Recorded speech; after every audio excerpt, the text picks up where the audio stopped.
think we finally are there now.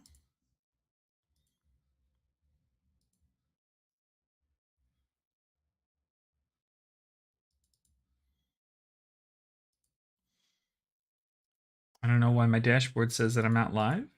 There we go. I don't know why my dashboard says that I'm not. Sweet. Here we go. Okay. So, for some odd reason, was not live. Very wild. Don't know why, but we are now, so that's good. So I was just doing some stuff, some testings and such. So, obviously, I was talking to myself for a little bit there.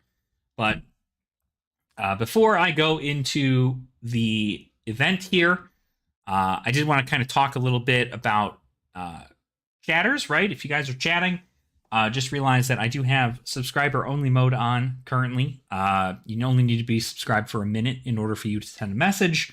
But the reason I do that is because there are unfortunately bots that exist in this, in this wonderful wide world we call the internet. And so because of that, I am not, I'm not going to risk that. So because I'm not going to risk it, we're just going to go ahead and let you know that if you're not subscribed to the channel yet, you just subscribe. And then after a minute, you can chit chat in chat with us and be great. So obviously bots are a big problem, and I really want to make sure that we're not dealing with any kind of bad eggs here.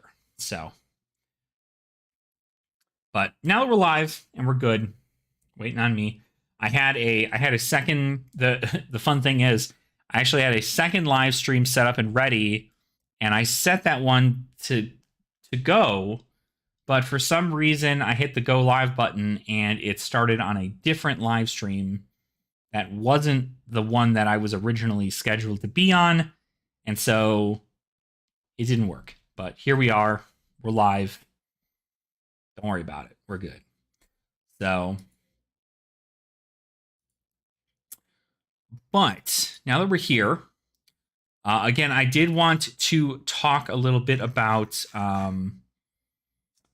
the Flesh and Blood Clash Committee that is going to be happening. So, I know last week, I believe we talked about it, not in like a super amount of detail, but I wanted to kind of give you a little update. Nathan, who is one of the people on the committee, made a article talking about the update for Clash, and I kind of wanted to go over it with you guys. Check it out. I did leave the article, I think, in the chat. Let me go ahead and reload the chat there. Make sure you guys got it. Hate for you guys to see that it wasn't there. So, anywho, now that we're live, let's go ahead and talk a little bit about Clash. So essentially, to sum this up, I'm gonna put the article again in the chat so you guys can check that out, and that will be from Bold Brew Games. That's Nathaniel's site. But essentially, I wanted to do a quick rundown. Obviously, with 15 new heroes being introduced in 2024. Nathaniel thought it was going to be a good idea to get a committee together, so that way, he didn't have to bear the whole load of Clash, and it could just be a committee's worth of individuals. So right now we have 3 people in the committee. The committee is up, and we are open to new members. That is in bold right here. We're open to new members. So if you guys do have a passion for Clash and you want to possibly, work towards building it, this isn't going to be like I don't like this hero, so this is my time to push bans for that hero, right? We do have a 2/3 support to pass any kind of changes we might see in the format. But overall, I think the big thing that we are missing, and it will show down here at the bottom of this, we don't have enough data for things. And because we don't have enough data for things, we're going to need to get that. We're going to need to get a lot of data. We are still doing all of our stuff according to the commoner ban list, as well as a couple other things with some restrictions on, Like, for instance, Rosetta Thorn is still only paired to Briar and not to any other hero. So other Rune Blades can't use Rosetta Thorn. But woo, gosh, sorry. Yeah, so other heroes won't be able to use Rosetta Thorn.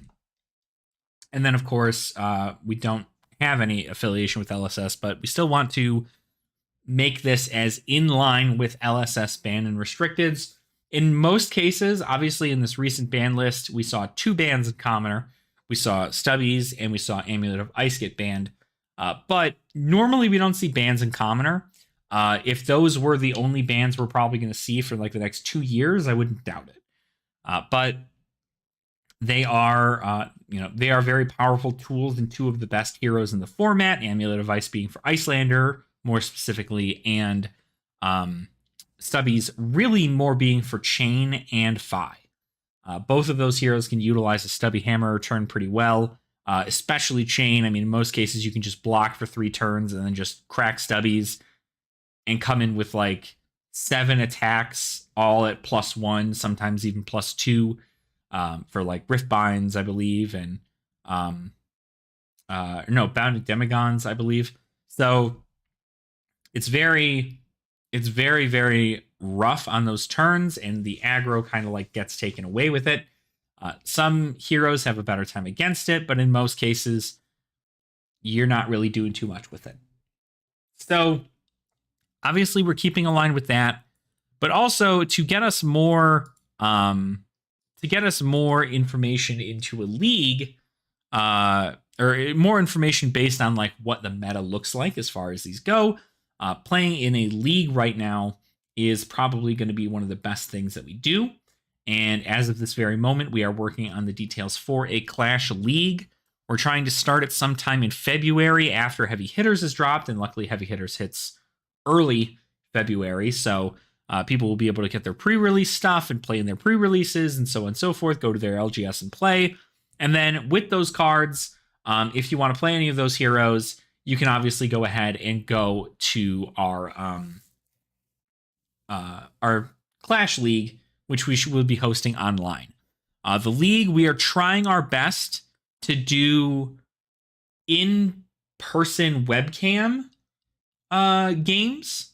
So, because obviously the cards are incredibly inexpensive.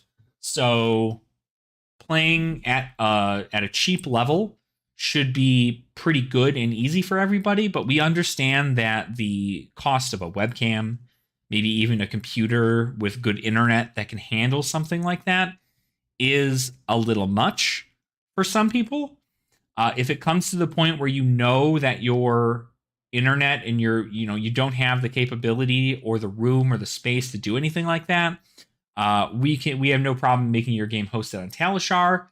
We just suggest that, again, like with all games, that it's all recorded, so that way we can see what happens, make sure nobody's abusing the undo system, yada yada. So that is that there pretty much for Clash. I would say we're looking at, I don't know. I would say, again, we're looking at not like an insane space for it, right? We're doing a 2 out of 3 hero thing, so you need to win with 2 heroes in order for you to win your match. The reason we do this is I actually really, really enjoy how Smithel runs his commoner leagues, and that is something that he utilizes. Commoner games being much quicker, or really young hero games being much quicker than adult hero games, and then you don't really have like big fatigue matchups in most cases, so you do have a lot more speed happening in most cases for these games. So to be able to fit 2 games of Clash in are probably right around the same as like maybe not even half a game of Classic Constructed. So you have to win with 2 heroes in order for you to in order for you to win your match, right? And then, of course, we're going to have you report that to us. We are also trying to make it really easy on everybody. I realize that luckily it's not going to be around the holidays, so it's going to be very easy for people to, have some extra time. But I realize that life gets in the way. Life is very, very hard and difficult, and sometimes you just can't make to your event. We're going to hope that you can get in contact with your opponent and kind of figure out a time that works best for the both of you to play. And we're pretty much going to have the entire league happen from like when a set drops until another set drops. So you're looking at about like what might even be like a 2-month league. So again, we're going to try our best. We're going to have prizes for everybody. Hopefully we're going to do raffles for everybody. So that way people don't feel left out if they don't get like top 8 or something. But we don't know how many people are interested in a league yet. So if you are interested in a league, do make sure to check out that link I put in the chat. There is the Discord link here too. So that way you can go ahead and join our Discord. You can let us know if you're interested in a league. And we'll be good to go. So very, very exciting stuff to see about this. I'm very happy to see that. I think we're really trying to get somewhere with Clash. And I'm really excited to check out what new stuff is going to come out in Heavy Hitters. Obviously, speaking of new stuff that came out in Heavy Hitters, we've already known about Kasai. Obviously, Kasai of the Golden Sands, so Kasai getting an adult version of herself and also a new young version of herself, which they also changed the Living Legend system for. They did make Centauri sabers also for this new Kasai, so she does have access to her weapons that are going to be printed in Heavy Hitters. Now, more importantly, we got to go over some of this new stuff. First, I want to take a look at BETSY. So BETSY is actually the next new hero that they introduced for Heavy Hitters. She is a Guardian, and she does an insane amount of stuff. She looks fierce and deadly. She loves to wager a lot of stuff, which is why I think it's funny that her name is BETSY. Huh? Right? BETSY? So very cool stuff. Obviously, you've got all of these wonderful things. There's going to be marvels for both the adult and the young version. So I think I personally like the young version a lot more than I think I like the adult there, only because although I do like this like wolf thing, it looks like her little wolf thing is like grown on her body since then. I'm not sure how that works, but I think there's too much going on in that picture for me to like that one. But obviously, it's the same hero. Doesn't really matter. I'm really going to be playing probably more young formats, so the Marvel version of the young BETSY is probably going to be the winner there. It's pretty cool. So obviously, BETSY, her whole thing here says, you can't see it here. Let's check it out here, actually. I wonder if it's, there you go. Whenever an attack you control wagers, you may pay 2. And if you do, the attack gets +1 and overpower. Can't be defended by more than 1 action card. So what does that mean for BETSY, right? Overpower isn't dominate, which means that it's not as powerful. You know, if you had 2 defense reactions in hand, you could still block with both of those defense reactions, because they are not action cards, they are reaction cards. But what that means is it's still kind of like dominate, in which you can only block with an action card. So if you have an actions and attack actions in your hand, and you don't have any defense reactions or attack reactions to block with, then this becomes very, very deadly, because this allows you to guarantee almost, like, at least like it brings up your percentages really, really well, that your wager ability is going to go off. And let's take a look at, again, what wager is, right? When you wager something, essentially, if it hits, you make the tokens. If it doesn't hit, your opponent makes the tokens. So you are betting on the fact that you will hit your opponent. Even if it's for 1 damage, you're betting on the fact that you will hit your opponent. Now, big bet is BETSY specialization. And for 4, which is huge, but it could be for 3 with a seismic surge token if you end up getting seismic surge tokens. When this attacks a hero, you may wager a gold, might, and vigor token with them. So you get 3 tokens to wager. And when it resolves, if it hit, you create a gold, might, and a vigor token. Otherwise, they create one of each. So if you want to take a look at the tokens real quick, if they have them on here. They don't have the might tokens on here. I'll have to look up the might token. Because it's gold, might, and vigor. So let's look up the might and the vigor tokens real quick so we can confirm that. Let's see. Might.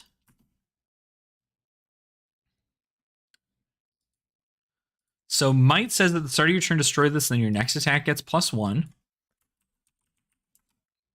And vigor says at the start of your turn, destroy this, then gain a resource. So that means that if you use BETSY's ability to pay 2, wager this card, your pay 2, this will get +1 and overpower, which means the 9 overpower. And then at the beginning of your next turn, you will be able to gain a gold token, which you can pay 2 to draw a card, a +1 to your next attack, and a free resource. The value on that is just crazy. That means that that gold token that you have there, you can pitch a red and draw another card. I mean, you'll already have 1 free resource. You can pop the gold, use it there, or you can use the gold for something else. The +1 to your next attack is already huge because if you're going to have other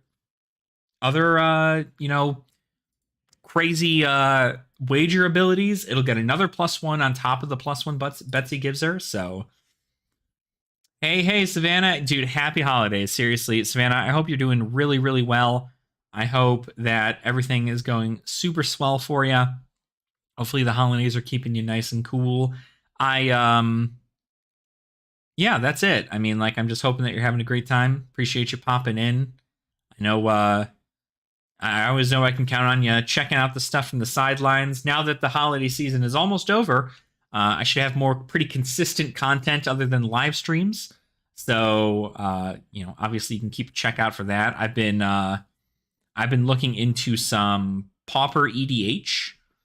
So Pauper EDH is pretty cool. It's something I've been wanting to play with a few of my friends. And then of course I'm still doing like some collection stuff too for Magic. If you're interested in Magic, I know Fab's not really your jam. So, but yeah, 2 weeks off, dude. That's awesome. I kind of like have 2 weeks off. I have today off. I then work. I work Friday and Saturday and Sunday, but my Sunday is a half day. And then I have Monday off because it's Christmas. And then I work Tuesday, Wednesday. And then I'm off Thursday, Friday, Saturday. And then I work Sunday, but then I'm off Monday. So it's pretty nice. It's like a week off, but like very spread apart. So, hey, Tomas, what's up, man? How the hell are you?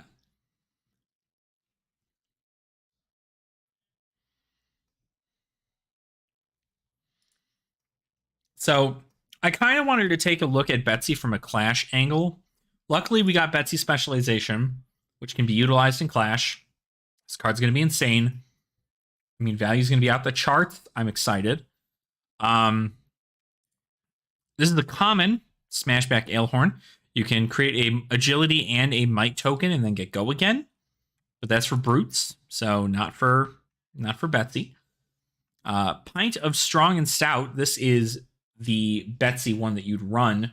Might and Vigor. That gets you +1 and a free resource. So if you really wanted to, you could make your turn into, pitch for surge. Then you can play Pints with Strong and Stout, attack with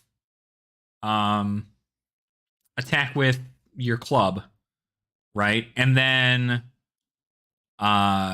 you'll be able to have those 2 tokens for your next turn in which you can just wager something insane. So love and greets. Thanks, Savannah. You're the best. I really hope you have a fantastic time off. Hope you have lots of fun. Make sure to enjoy all the time you can. So what else? We did also get this too, Bigger Than Big. This is another card that was just came out that had just been spoiled, I guess. This card is also a Guardian card. It's an aura that pops at the beginning of turn. At the start of your turn, destroy this. Then your next Guardian attack this turn gets +5, and when this attacks a hero, you may wager a might token with them. So, all right, we'll talk to you later, Savannah. Take care, buddy. So that means that you can wager a might.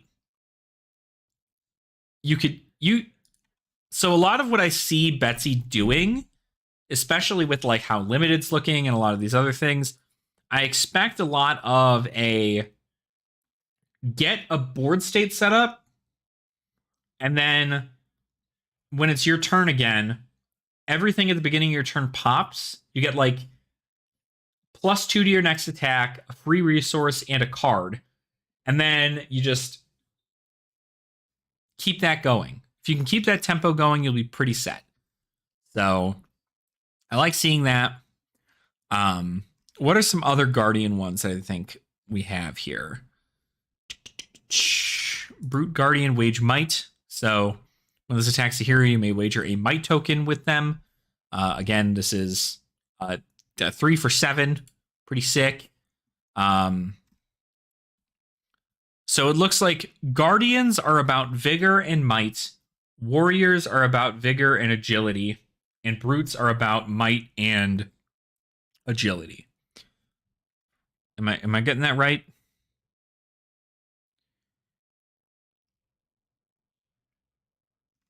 Yeah, agility and might. Yeah, might and agility. So that's where that duality is. That's actually pretty cool. Also, check this out. These are these are for the promos, but wage gold is universal. So while those 3 kind of have that triangle happening in the set, wage gold is universal. So if you're trying to wage a gold token, you certainly can. This yellow wage gold, that's also a popper. Huge, right? We'd like to see that. And then, yeah, we have, I mean, what else do we have here? That's like, these are all generic things. No real other big, Guardian stuff that was just released. So I think Betsy looks really, really good. Let's just take a look real quick as to the Guardian cards that class Guardian rare is rare. So what kind of Guardian cards are we looking at in here? Betsy's, it does work for weapons as well. That is correct. That is correct. But you just have to wager your weapon, right? Because you have all those you have all those ones that say your next attack. Yeah, your next Guardian attack gets turned this +5 in wager. Yeah, wage gold. Yep. Yeah, when this attacks a hero, you may wage a gold token with them. So wage gold is an attack. You can use wage gold with Betsy's ability because it is universal, because it's Guardian. Next attack this turn gets +3. Yeah, there it is. So, yeah. Yep. Money where your mouth is for 1, +3, and wager. So you could pitch 1 for money, pitch a blue for Anathos, or whatever her signature weapon is. And so that'll come in for 7 with overpower. Because you have to pay the 2. Well, you have to pay the 2 for Betsy's ability too. So a little expensive. It's like 6 altogether, but yeah, 3 card 10 overpower. Yeah, 3 card 10 overpower is pretty good. We like to see that for sure. And of course, right, like you get to wager this stuff, right? So if there's a way they block it, that's cool, they get it. But like they'd have to use like 2 D reacts to block it. And that's a lot. So that's the only like big deal with overpower is that overpower you can still use as many defense reactions as you want to block it, unlike dominate, which you really only use 1. So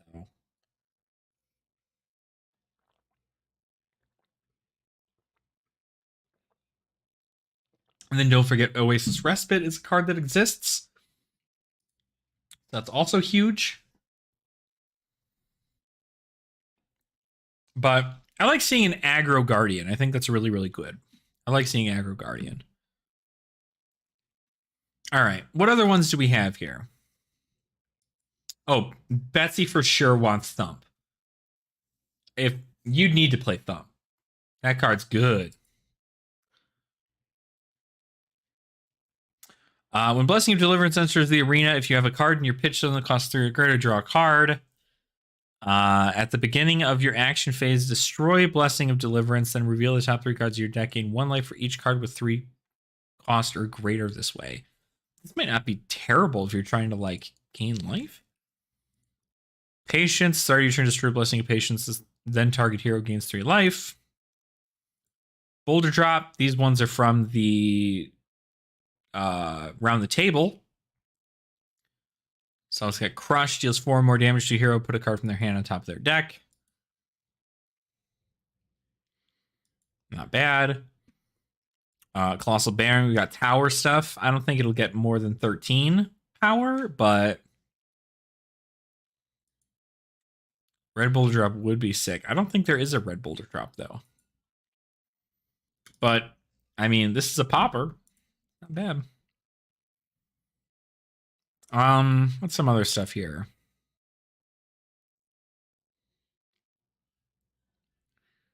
Phase destroying Bolden next area.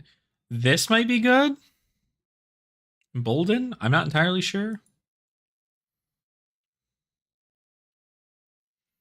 Yeah, it doesn't exist. They only made it for the one. Lay down the law. Because there's a lot of like big pump stuff now. A lot of big pump stuff. It's essentially just like take a bunch of hits and then a big pump turn. I mean, I think comfortably most Guardians can come in with a 15, 16 power attack. Like, as long as they're willing to take like 12 damage, you know?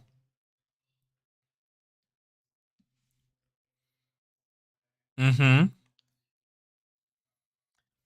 Yeah. Using this plus the tower, because you could even do this, because this is for Guardian attacks, right? So you could do this into weapon, into pay 2 to pump it. I mean, even if you look at Sledge, I mean, Sledge costs 4, so that's not really the better bet here. I'm sure whatever weapon Betsy uses is probably a little bit more efficient. But comes in for 6, plus 5, 11, plus 1, 12. So really, if you're able to get it 2 more, right? Right.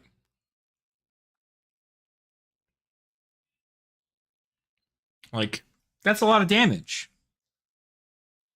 That's a lot of damage coming in. You, of course, have the options of Heave, too, right? Heaves you're going to want to play because you want to get those Quake tokens. I imagine Seismic Surge stuff is going to be pretty huge for Betsy, just because, like, you can guarantee the extra stuff. Let's see, Towering Titan's a rare. What is this? Beginning of your action phase, the third Towering Titan, the next Guardian attack action card you play this turn gains plus 10. There is no way anybody is playing this, right? Like,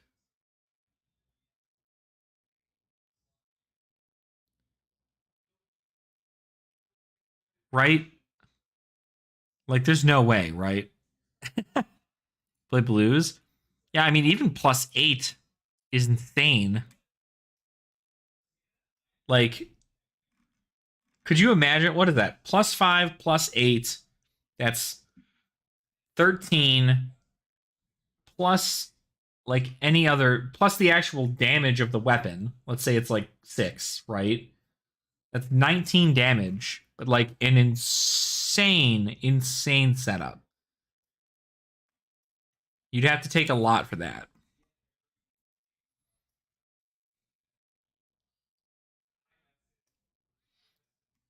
But yeah, very interesting one. I'm curious now what common ones do we have to worry about? Is really what I'm thinking of, right? We're looking for a more aggro build here with Betsy. Yeah, exactly. Like it's really not realistic. So you've got your buckling blows, which are good. Choke slams obviously are probably going to be played in the deck. Um, damn, imagine hitting him with a choke slam for 9 overpower, wagering a like a bunch of like wagering like a vigor token.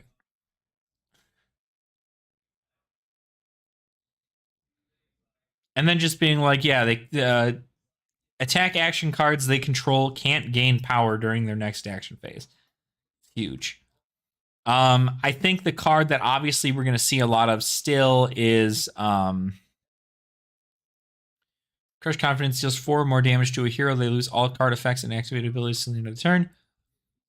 I think Crush Confidence is pretty good into most of these hero power decks. Debilitate isn't too bad either, although I don't really love Debilitate. Crush the Weak, that is a card that you're going to want to run because a lot of people are going to play aggro. So you can just have them buff this, give it overpower. Ugh. Nasty. Because this would be for 8 with her ability on top of any kind of auras that might pop. So let's say you have a might aura, and you have a might aura that pops at the beginning of your turn. You attack with Crush the Weak, and you wager, or you end up getting a wager ability on it. Huge. Kill the Fire with confidence and class. Oh, for sure. Absolutely. Like, oh yeah, your cards, they don't count as like blood debt cards. Ooh. Well, I guess you die. Like they lose their card effects, so they still lose. So they still get taken. They get hit with the blood debt at the end of the turn. Disgusting. Disgusting. Although technically you can play Leviah Redeemed, and it's not that bad. But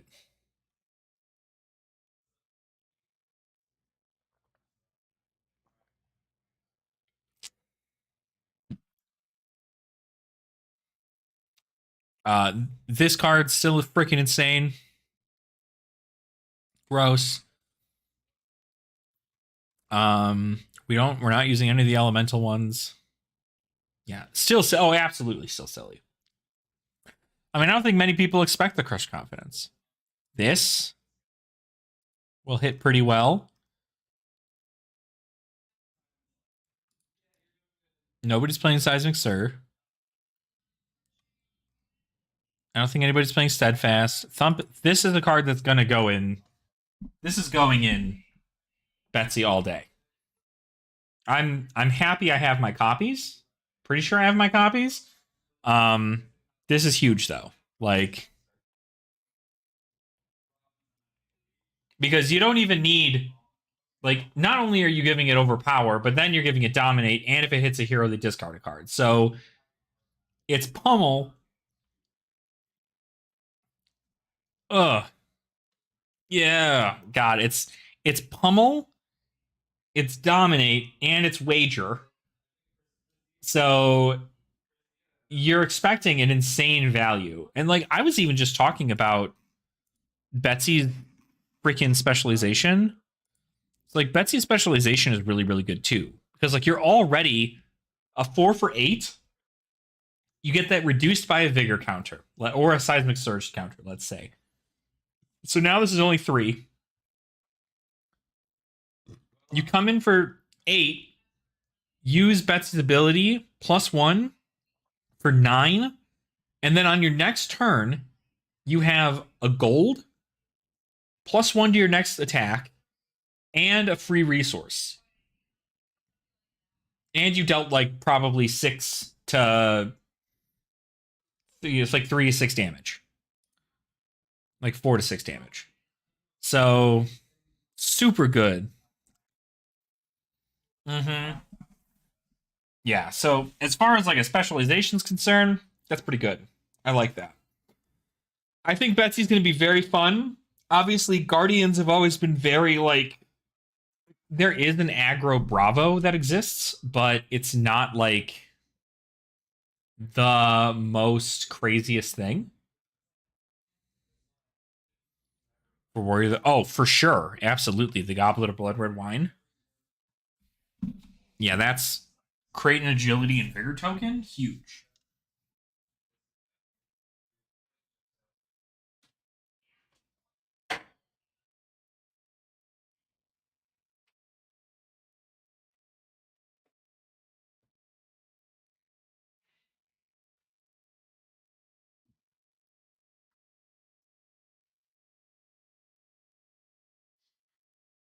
Oh, sorry, I had to take care of something real quick. The Cash is Earth Lore. I ran that local silly tournament. Dude, it's all good. I mean, Earth Lore is going to be good. Anything that's going to just like hella buff your stuff. Be like, yeah, okay, I'm going to take 10. All right. I'm coming in at 16, dominate, get 3 tokens, like or 16 overpower, get 3 tokens.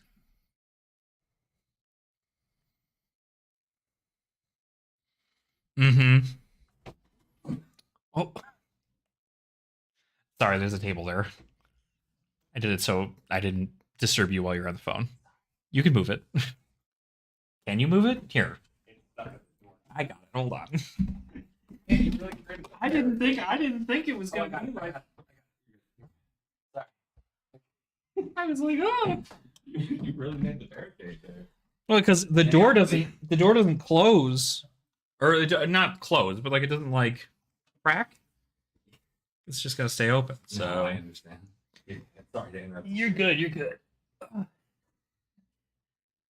I was like, are you streaming? Uh-huh. Oh, my bad. But yeah, so that'll be. I think that Earthlore will be good. You'll be able. I mean, you'll be get a lot of resources out of it. I don't know whether or not the goal is just like, especially in a like a young hero format with 20 life. I mean, if you can deal 20 damage in a turn, like just OTK some stuff, I think it'd be pretty great. But not entirely. I don't know. I think we just got to see. Just got to see what it's going to be about. So, but let me see. What else do we have as far as these here? We have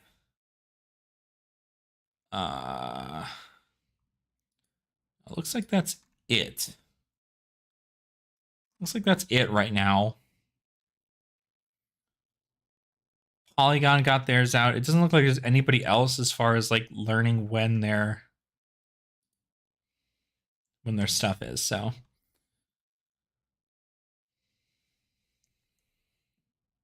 I mean, like, shoot, I didn't expect so many things to be spoiled so early.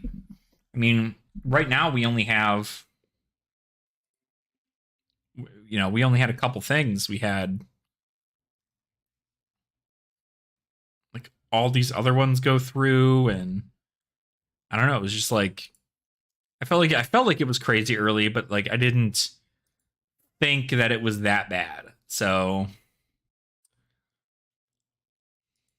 like I always like seeing stuff earlier anyway. So yeah, heavy hitters. So I'm very excited to see where this is going to go. Obviously these, there's more there's more expansion slot cards that are due to be released. So that's going to be good. Very excited to see that. Like Sonata Galaxia. This is going to be huge. I feel like Rune Blades are definitely trying to come back into it. I feel like a lot of people thought that Prism and Vincent were just like nowhere near as like powerful as they could have been. So they gave them this. They gave Prism this, and they're giving Rune Blades this. So I'd be curious, what Rune Blade auras are there? Rune Blade aura. Okay, Rune Blood incantations. We've got Sting of Sorcery. Attack action cards you control gain when you attack with this. Deal 1 arcane damage to target. Beginning end phase is. I think Looming Doom is the ticket here. Because when it enters the arena, destroy all rune chants you control, then put that many Doom counters on Looming Doom. There's also talk about Rune Blood Barrier getting a rework. Because now when Sonata Galaxia puts a Runeblade aura with cost X or less into the arena, you can then go ahead and bring Runeblood Barrier in, and you'll get 4 Rune Chant tokens right off the drop. So you can pay 3. Well, you need to pay 6. So 2 blue, Sonata Galaxia, Runeblood Barrier, 4 Rune Chants, and then you can like Phantom Banshee.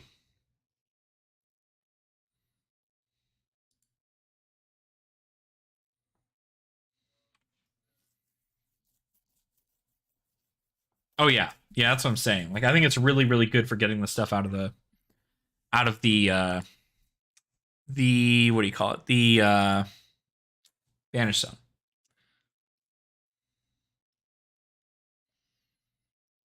Mm-hmm. Absolutely. Right. Because like the when I learned about the fact that the unpreventable 1 will trigger every ward counter, like I think that it's just so silly that such a like they're really gonna bring Prism to power with like 2 to 3 angels on board, and Prism's gonna be like, I'm unstoppable, and Vincent's gonna go, okay, I'm gonna pay a life. You can't prevent it. Ward destroyed, ward destroyed, ward destroyed, destroy all spectral shields, get them out of here. You might as well not be playing. You might as well take out all of your heralds or all of your angels when you're playing against a Vincent. Like, not even worth it. But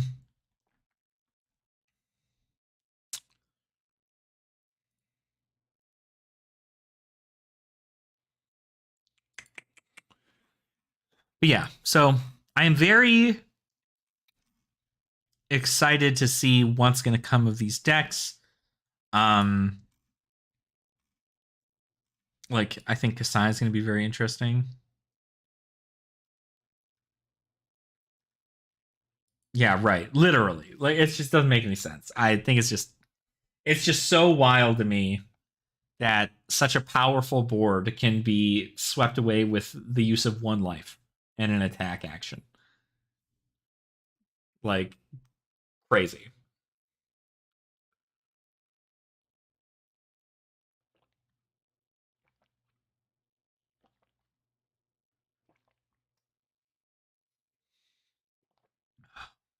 Raise an army is insane. It is insane. It's even more insane knowing it's a Kasai specialization. Destroy X gold you control, create X Centauri Sellsword tokens, and then once per turn action, banish 2 red and 2 yellow from your grave. The next time a weapon you control hits a hero this turn, create a gold token.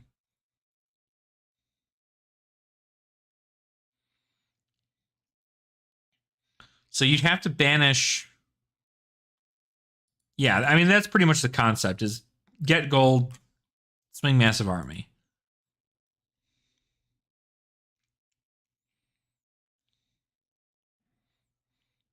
You just need to swing 1 weapon,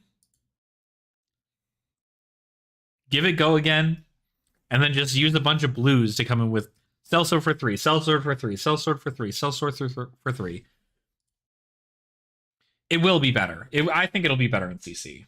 You're able to do a lot more with gold generation in CC, I'm assuming. So, what's up, Michael? How are you? Welcome on in. How have you been? Yeah. Yeah, it's not. You don't exactly have the time for like a ton of setup in young formats. Um, so, but I mean, I'd like to see it happen. It's also just crazy because, like, if you draw on a card that turn, this turn, your sword attacks cost 1 less. So, like, you essentially just get is if you can pay a gold to draw a card, you can then use that to get your stuff all attack with both your weapons. It'll be nice. It's almost over, dude. Let me tell you, that's what I'm saying. I just had to go out and ship out the last of my girlfriend's Christmas gifts to her parents, and it's not going to make it there by Christmas. But that's the downside of not shipping them earlier. But I am happy it's all over. Hopefully soon, right? I mean, it is soon.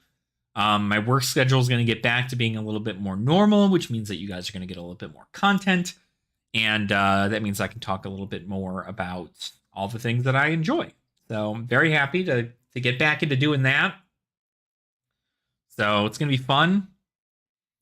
I know we're obviously talking a lot about Flesh and Blood. I do still want to talk a lot about collections still.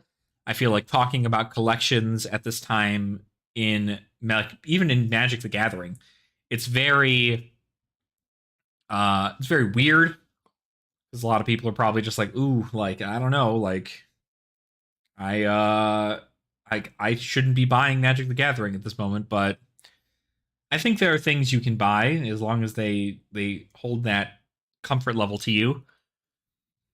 So, but I'm happy the holiday's almost over. We move into New Year's. Once New Year's is over, we'll start a new year fresh and go from there. So, but good to hear that you're good. We're just going over some new stuff for a new hero that came out in that was revealed, Flesh and Blood.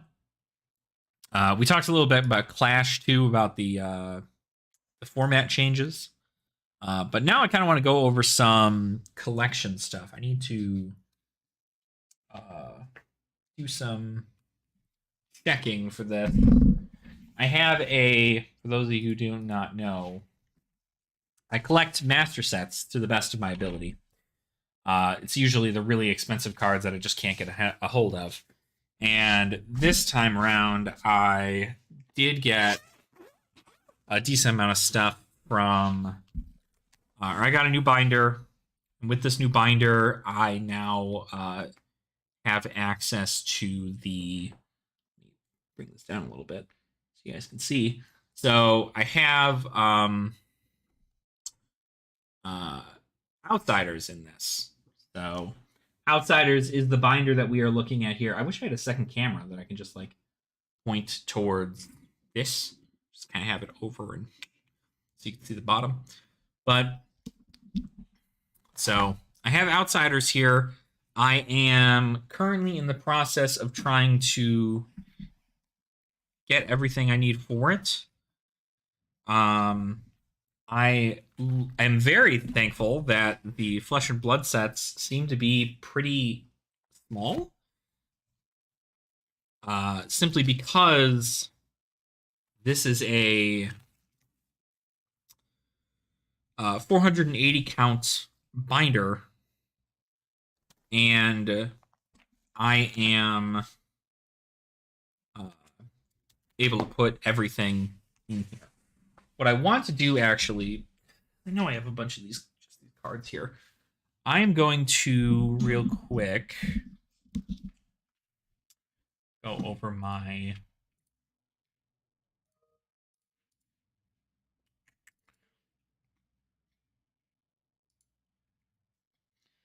I have a spreadsheet that I got set up for this. So if you guys want to see the spreadsheet, no, I don't need printer. I don't need the printer. Promise. There we go. So I have it all set up.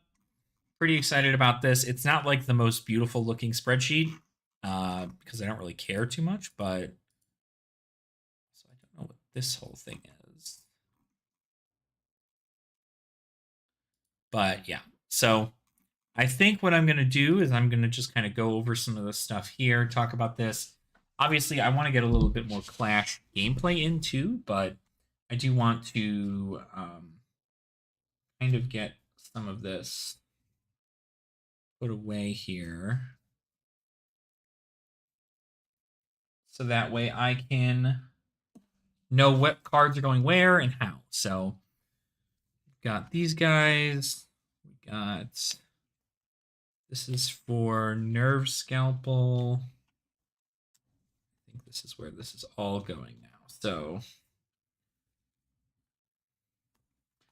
what I like doing is I like taking the like some of my bulk and just putting it backwards in a in empty slot. So that way it kind of feels a bit more full, but also gives me an idea of where placements are for certain things. So I want to go ahead and get that done. We are planning on going over a master set list for Dusk Till Dawn, I believe, is the next one I have set up that I need to do. Dusk Till Dawn, Bright Lights also needs a new Bright Lights needs a new thing. I don't want to like fall too far behind on the master set stuff for Flesh and Blood because I know a lot of people do enjoy them. I enjoy making them for the sake of data, and then I know that a lot of people are just looking to see the general expense, right? Because we always talk about how Flesh and Blood or any TCG can be super inexpensive, and like you don't need to spend a lot of money to play it, and you really don't need to spend a lot of money to play it. That's the fun part, especially talking about things like Clash and Commoner and so on and so forth. You don't need a lot of money in order to play the game, but if you're trying to collect the game, that is a little different because collecting is definitely it's rougher, for lack of a better word. A lot of the stuff, like a good majority of the collection, can be collected through like opening packs and buying bulk, or even just like taking bulk off of people's hands. That does tend to help, but for the most part, you're kind of stuck until you find something that you actually need to spend like a decent amount of money on. So, like for instance, Codex of Frailties. Codex of Frailty. I'm happy I already have a Codex of Frailty, but it's only the non-foil version of it. I do not have a foil version of Codex of Frailty. If I did, that would be awesome. If I had a Marvel version of Codex of Frailty, that would be even cooler. But I don't, because obviously those are expensive. So because of that, we're in the way of trying to figure out how much it's going to be for things. And then it just comes down to, do you want to collect it, right? I think most of what I have, I'm going to be spending on finishing my Uprising collection. Again, I think the most expensive card in Uprising at this very moment is still Crown of Providence and Cold Foil, probably around $300. But, it is what it is. Let me count here real quick. We need... Where the hell is Concealed Blade? Concealed Blade. 22, so 121. So that means that I need to go 121 place. 1, 2, 3, 4, 5, 6, 7, 8, 9, 10, 11, 12, 13, 20, 21, 22, 23, 24, 25, 26, 3, 4, 3, 5, 3, 6, 7, 3, 8, 9, 40, 41, 42, 43, 44, 45, 46, 47, 48, 49, 50, 51, 52, 53.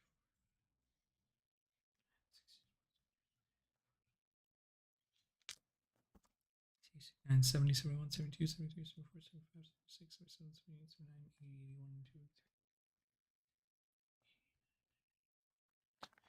2, 3, 94, 95, 96, 97, 104, 105, 106, 107, 108, 109, 110, 111, 112, 113, 114, 115, 16, 17, 18, 19, 20, 21. Right here. Yes, yeah, that's the purpose. I'm trying to collect the whole set. I like collecting master sets. I think it's very, very cool. It's something I've been wanting to do with TCGs for like a very, very long time. But I've just never been able to get around to it because obviously I don't have that insane amount of money.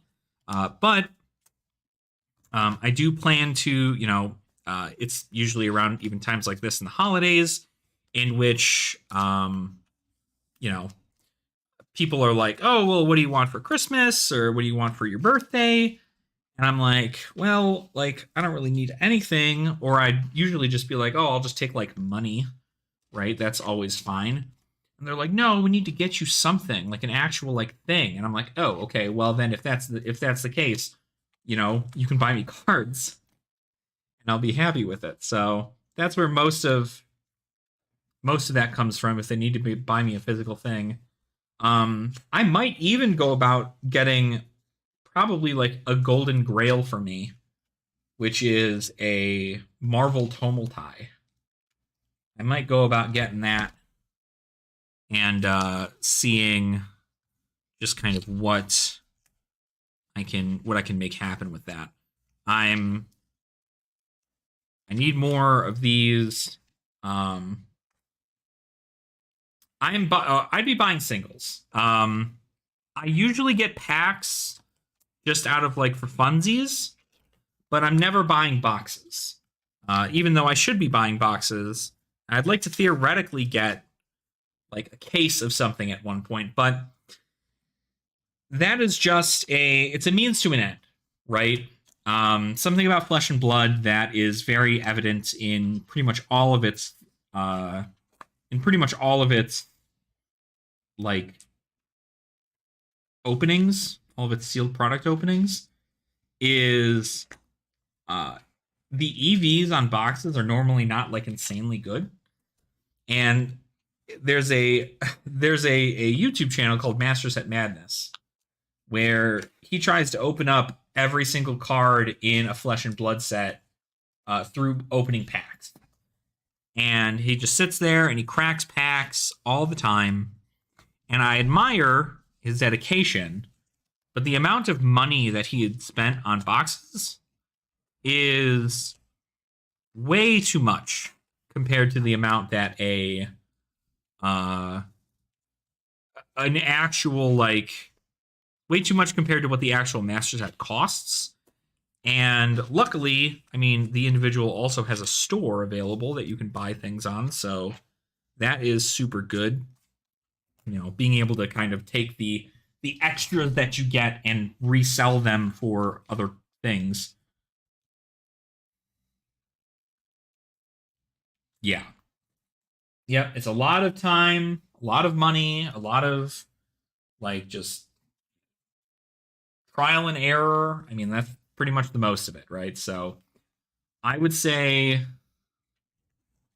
it's not the most efficient way to do it, but it's how they wanted to do it. So I think that's pretty cool. But that's not what I plan to do. I would like to, if I can, find honestly, a lot of what it is getting a really good deal on the bulk. If you can get good deals on bulk, even if it's bulk like foils that'll cost like 10 cents or whatever, you're doing pretty good. Flesh and Blood does not have a like TCG Direct thing set up over a TCG Player yet. So unfortunately, unless you can find all of the cards from one seller, you're probably paying an absolute ton in shipping, which is what I'd like to avoid. So, getting the bulk is always the harder. Not, I wouldn't say it's the harder part, but it's definitely can be expensive if you don't know how to look for bulk. Otherwise, it comes down to like the few like $1,000 in cards that you need for what's left, right? And I think that is the takeaway from all of that is, yeah, like you're probably going to want to do something there. How far back did this card go? Oh, yeah, I'm almost there. So, but a lot of what I like to do as far as collections go, again, is just like take it a little bit at a time. I think one of the most fun parts is getting all of that bulk and putting it in there, right? Because I feel like that is very, I don't know, it feels rewarding being able to put all of that in here. Like, for instance, I swore I had way more, I swore I had way more like foils for Outsiders. I guess I don't. And so now I'm like, okay, cool. What am I going to do? Because I swore I had a lot more foils for Outsiders. I guess I don't. And that means that now I have to go buy foils from Outsiders. And some of the Majestics are really, really, like, really, really expensive in foil. So trying to figure that all out is certainly something else. All right, let's see here. So we're at 121 here, right? Yeah, 121. How many cards do we need after this? 1, 2. Let me just check. I love spreadsheets. 81. So we need 81. That's 1, 2, 3, 4, 5, 6, 7, 8, 9, 10, 11, 12, 13, 14. 19, 20, 21, 22, 23, 24, 25, 26, 30, 34, 38, 42, 46, 50, 54, 58, 62, 66, 70, 74, 78, 79, 80, 81. 80. This guy right here. And how I have mine set up at this very moment is I have it where I have the non-foils in the front, the rainbow foils in the middle, and then the all the extended arts and all that other stuff in the back. So that is how that all works currently at this very moment. And that's how I hope to have it all set up for all of these. Now, right now, I'm pretty much just doing master sets for Flesh and Blood. I do at one point want to complete my master set for the Dark. I already have the 2 most expensive cards in the Dark. I need to get the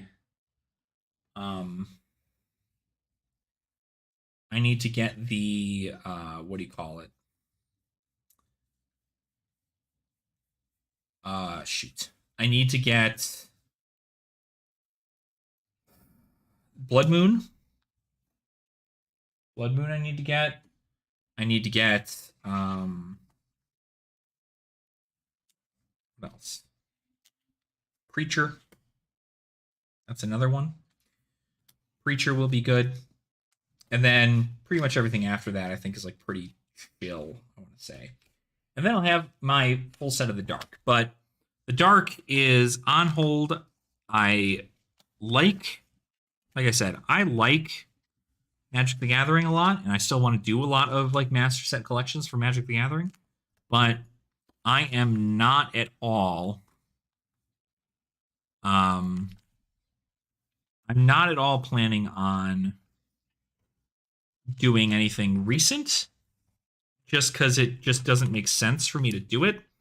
I might like every year buy a little piece of what it is, right? Like buying just certain sections of a collection. But to the casual collector, regardless of Magic, Pokemon, Fab, etc., what percentage do you think actually pull the rarest cards?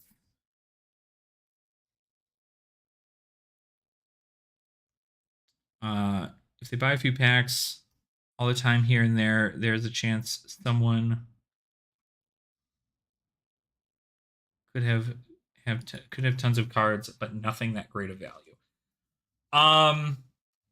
So my answer to that question is I don't exactly know the percentage, but all I know is that it's low.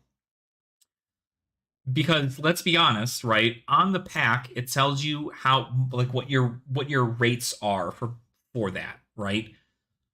Your rate at getting a serialized card in Magic, let's say, right? It's probably one of the rarer things you can find in there as a serialized cards. So let's say you are like a casual collector and you're like, I really want to get a serialized card, right? And you just buy a couple of packs here and there, right? It doesn't matter what or how many you buy, your rate is the same. And the same is, and that rate is less than 1%. Like I always like it's less than 1%. It says it in the pull rates how much of a rate it is for people to pull that is less than 1%. And that's pretty low odds, right? Which is again kind of like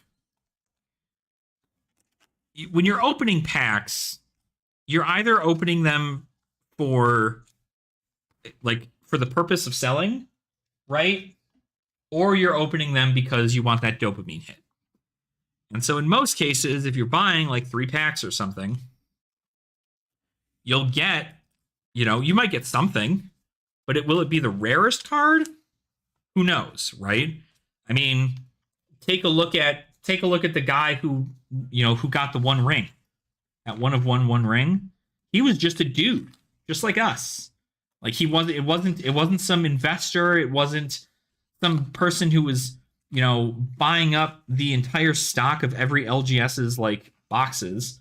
It was just some guy who bought a couple packs and pulled the card.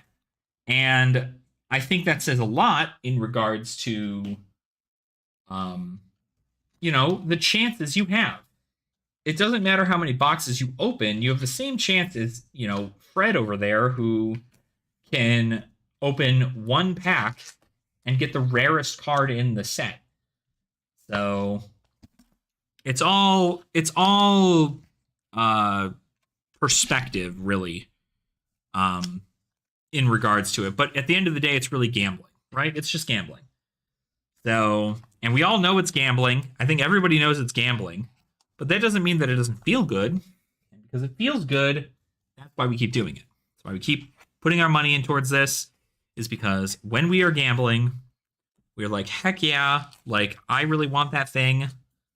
Like, I think I might be able to pull it. And, like, think about, like, the return in value, right? Like, if I knew... If I knew that there was a way for me to pull a neon ink card out of something, and I guaranteed that it was in the box I had, like, I might as well have just printed it myself and then put it in the box. You know what I mean? You buy a box, I buy a box, maybe it's in one of our boxes. There you go. And like I said, like, I like opening boxes, don't get me wrong. Like, if I wanted to get, like, a gift, right? Or if I was just like, ooh, like a little treat for myself, like, I absolutely could buy a box, right? Because, I mean, I like it. But I also like seeing the box used at a different way also. Because you want there to be that's why I like doing like limited stuff with my boxes, right? Playing things like sealed and draft and so on and so forth. Because if I buy a box, it's like buying a board game that at the end of the day, after I'm done using it as a board game, I can then take the really rare pieces of the board game that I happen to pull, if I pulled any, and I can sell them. And I think that's a huge win looking at it that way as compared to anything else, right? So let me see here. Hold on. What is this? 32. So 1, 2, 3, 4, 5, 6, 7, 8, 9, 10, 11, 12, 13, 14, 15, 16, 30, 31. All right. Let's just put this over here. Now we know where to end. Everything will fit in this binder literally up to the last page. That's so awesome. I love seeing that. So yeah, that's my kind of like my thought process. If you're feeling lucky and you want to open a box, right? I mean, I think boxes need to be opened more for card prices to go down, right? So if people want card prices to go down, you need to buy more boxes, and then sell those cards online. But you'll sell them for a cheap price because they're not for that anymore. What is the rest of these cards? What are all of these? What the hell is this? What is this pile? They're all magic? What are you? Michiko Kondo. Oh, this is all the... Oh, this is all the Jumpstart stuff. We'll put that over there. Give me 1 sec. I'm going to get like 12 more cards so I can put this away and do the next one.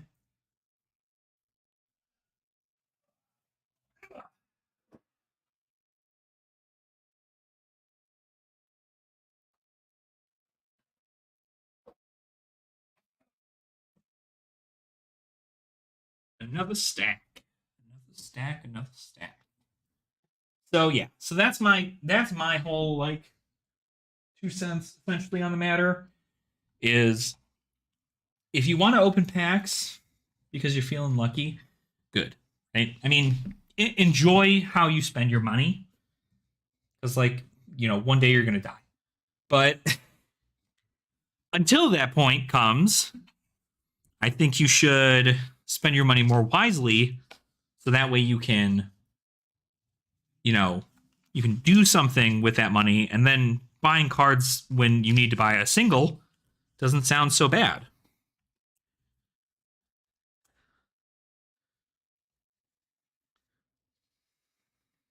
Exactly, right? If they stay sealed, it's like it's never existed, and people will just have Dominar United collector boxes, and all of those Lost Legend cards are just going to like sit in there, right? And all the other ones, right? I mean, you're talking things like Shieldred, right? People aren't buying Shieldred. People are buying Shieldreds left and right because it's a really popular card and it goes in like almost every deck in every format. And you want to have that. So people buy up Shieldreds, and now that there aren't as many Shieldreds on the market, everybody's like, "Ooh, well, we gotta make sure this is good." Yeah, the more people, this is actually the case with Flesh and Blood at this very moment. There are not a lot of people opening up Flesh and Blood as a consumer. Players of Flesh and Blood are not opening boxes. And the reason they're not opening boxes is because if that box doesn't contain anything for their hero, they have no reason to open a pack. It doesn't make any sense. There's no reason for them to do that. They're not going to bother with it.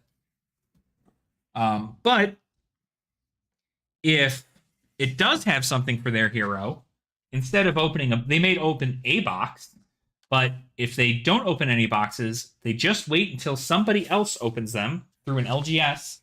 They open it, and then they go, "Oh, I'll just buy it from them as a single, and I'll never have to open a pack." That leaves LGSs to open up more packs. And the amount of LGSs who will, unless they are like way more deeply affiliated with Flesh and Blood, the amount of LGSs that lose money on Flesh and Blood products is pretty high. And it's high enough to where people are stopping selling Flesh and Blood products at their LGS because there's just no point in them doing it. They're not going to make any money selling the singles if the EV is that bad. So that is that's the concept there with that. So I am. Did I change anything out of here? Yeah, sure, save it. But yeah, people need to open more boxes. If they want more cards on the market and the cards to be worth less to buy the single, there need to be more of that card on the market. Again, like I mean, if there's only 10 of a card up on TCG Player right now, right? And people aren't opening the boxes that are in there because it takes like 2 cases for you to get any of that one card. That doesn't equal out. Does not equal out. So Fab secondary is pretty saturated already. Yeah, I mean, there's a lot. There's a lot there, but I mean, all it takes is a couple people to be like, yeah, I think this card's good. And or for like the hype of something to come around. And then all of a sudden, all of those cards get eaten up, and then people go, oh wow, there was like 20 sales of this card in one night. Now there's only 10 available. I'm going to list mine, but I'm going to list them at a higher price because obviously 20 sold in the night before. Somebody out there wants these cards. So it's very very up in the air, I think, but it's definitely not as saturated. It doesn't. The prices of the cards don't feel like current Magic the Gathering sets. Current Magic the Gathering sets are insanely cheap for the most part, except for like 2 cards, and then it's like, okay, cool, those 2 cards worth a lot of money.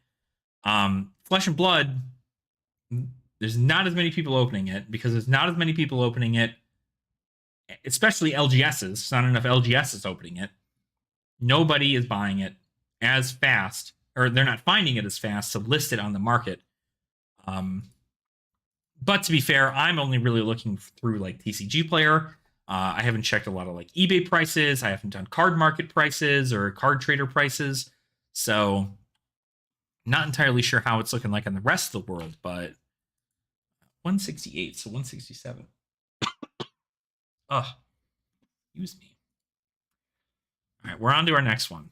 167 I need. So that is... I'm going to have to bust out a calculator for this, aren't I? 9... No, 12, 24, 36, 48, 60, 60, or 72. I'm just doing some housekeeping for my master sets.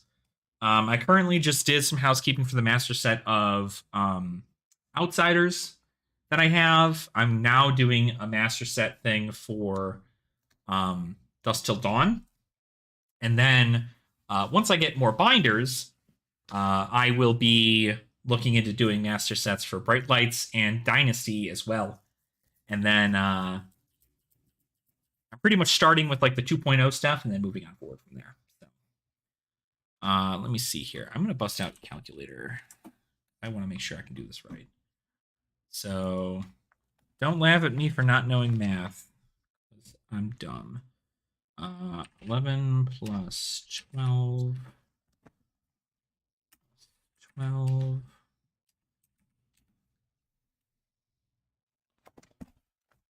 Plus 12. I should just do 24.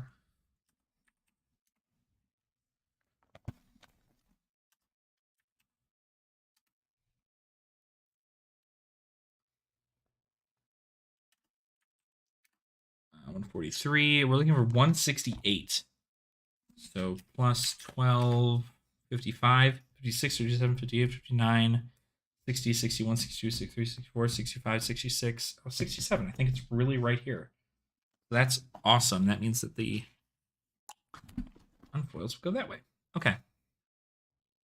Perfect.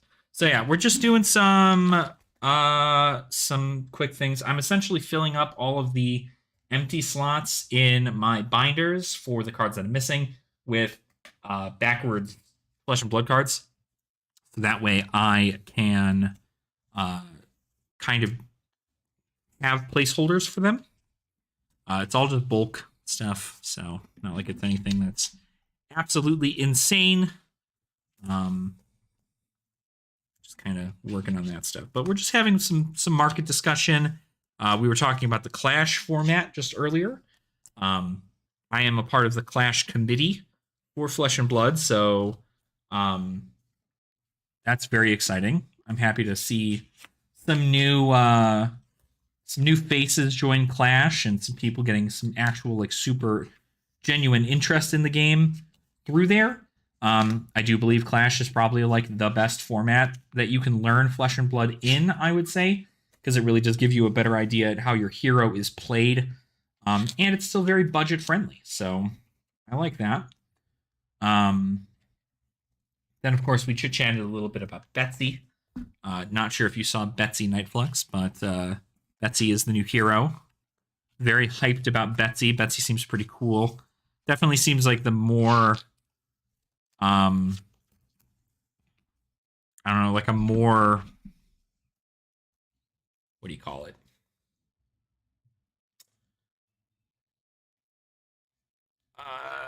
It's definitely different compared to the other ones. Although it is just like, it's Bravo with power, or it's Bravo without dominate, but still like the +1 and overpower is still pretty good, because like overpower and dominate kind of hand in hand, but not like entirely. So it is what it is.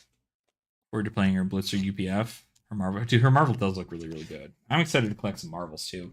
I'm excited they're finally getting to the idea of being like, wow, I think our players really, really enjoy Marvel heroes.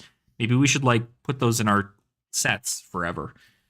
Your Brute main? Oh man, dude. I envy you, Nightflux. I envy you. There are a couple classes that I have not touched. Or like really dove into very well. Brute is one of them. Runeblade is another one. I really want to get into Runeblade. Warrior is another class. And what else? Assassin. No, I mean, I dabbled a little bit in Assassin. I know a little bit of it. So, and Wizard. I definitely don't know anything about Wizards either. I guess at this very moment, I would consider myself an Illusionist main. I like Dromai, and I like Prism. I have not played New Prism yet. Be curious to see what she looks like in Clash when she gets her new stuff, and see how that all works out. But you ever made a video on Pauper? So I personally haven't, Michael Superbacker, but I want to start because, you know, as much as like, you know, the bad stuff has been happening with Magic the Gathering recently, I like budget formats, and Pauper and Pauper Commander are something that I've thought about covering here on the channel. I've seen quite a few good videos on it, but it's mainly like they're like Lost to the Void. It's like Magic the Gathering online content and not actual in-person content for the most part. So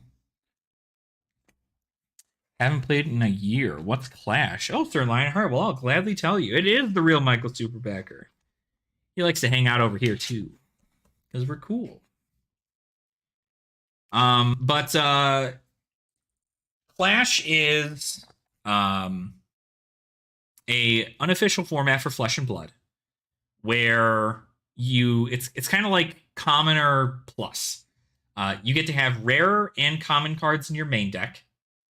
And then your hero, any hero specializations, weapons, and mentors can be any rarity.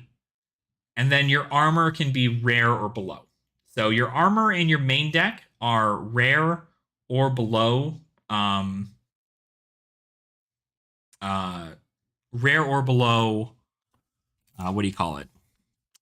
Rarity. But everything else, your hero, specializations, your weapon, and your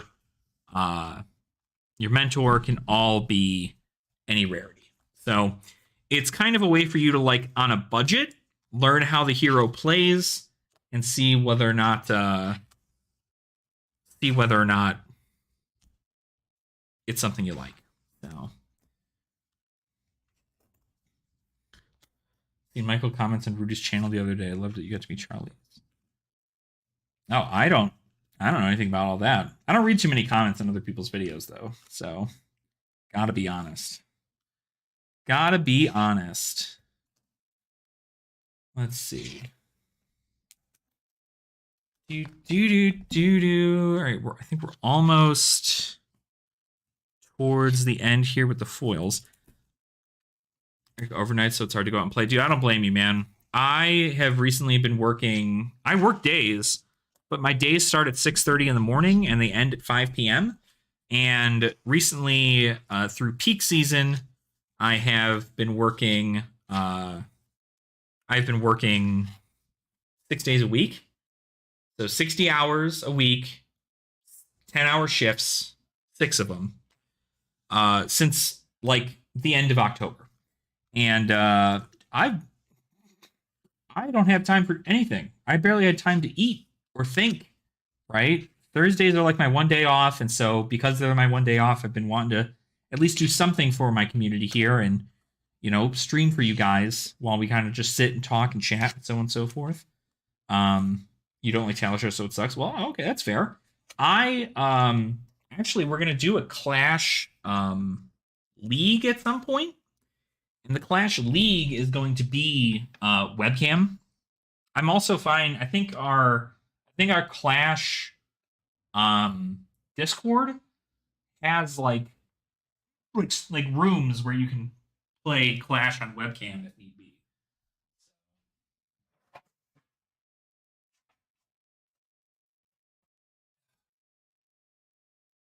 Almost towards the end here, I think.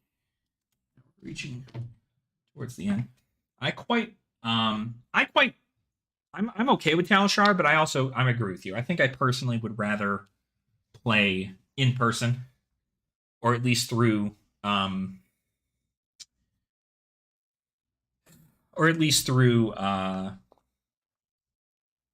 what do you call it? Webcam. That's the one. So trust me, I get you. What were you playing when you last played? Did you like end up going to like an armory and stuff, or were you just playing around on Talishar?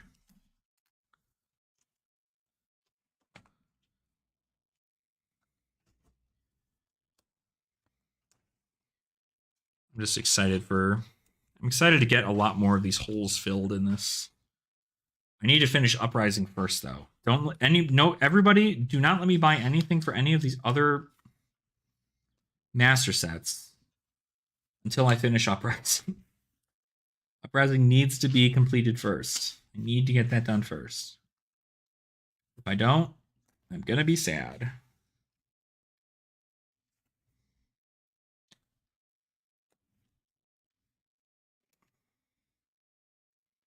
So up here's a lot was playing Arachne when that hero came out. Wasn't the meta, didn't win a lot. Yeah. Arachne, unfortunately, is not like was not insanely good. He's still not like the best, but pretty okay. 41. 1, 2, 3, 4, 5, 6, 7, 8, 9, 10, 11, 12, 13, 20, 21, 22, 24, 25, 26, 27, 28, 29, 30, 31, 32, 33, 34, 35, 36, 37, 38, 39, 40, 41. Right there. So, Yeah, I mean that is kind of the thing. Arachne is very cool now, though. I think a lot of people are really enjoying Arachne. Um, Arachne, I think, topped ProQuest at some point recently. That was pretty fun to see. Um, what else? What else? What else? What else? Um,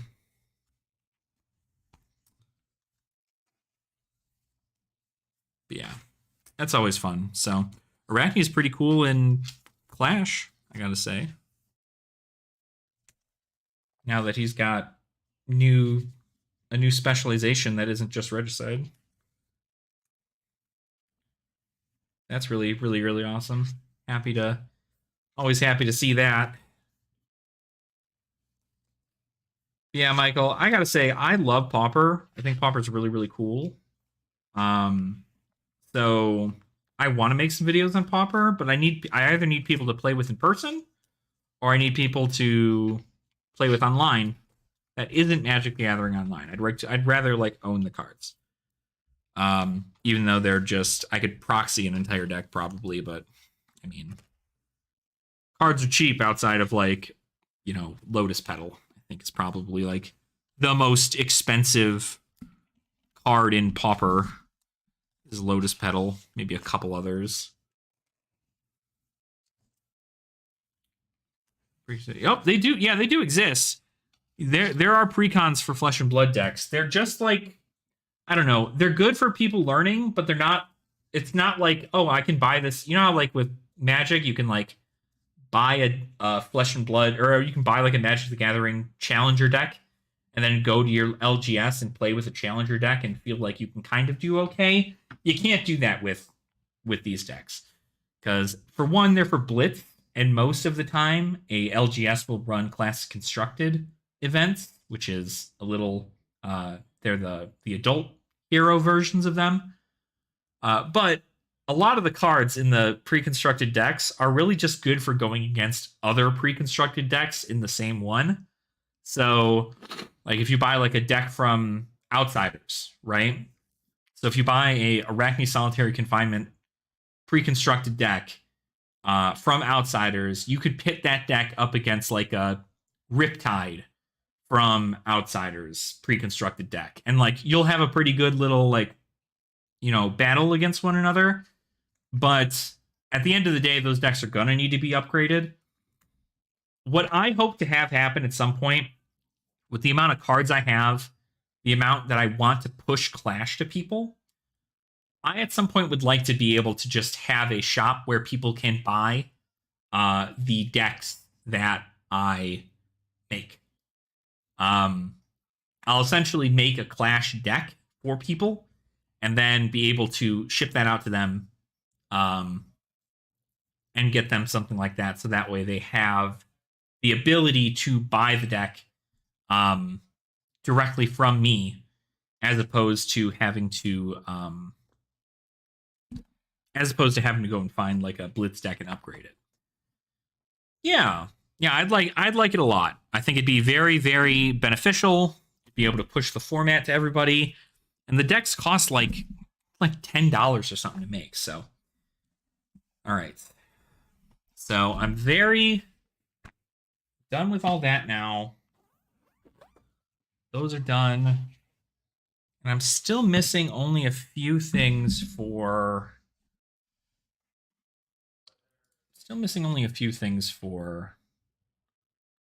um Uprising. My book collections make absolutely. Absolutely. That's probably the plan more than likely. I just need to know who the heck is selling bulk stuff. Oh, hold on. I think I hear a boy who's very sad that he can't come in here.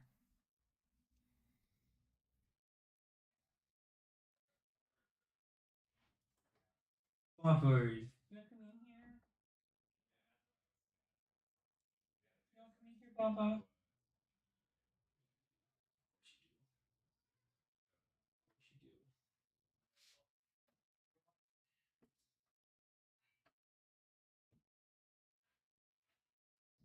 have room for that.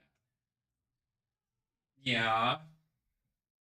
All right, Bobbers. You want to say hi to everybody? Say hi to everybody. Come here. You want to say hi? Oh, yeah, you do. Oh, yeah, you do. Yeah, you do, little guy. Oh, goodness. You're the real star of the show, not me. It's you. It's you. You're the real star. Aren't you, Bubba? Say hi.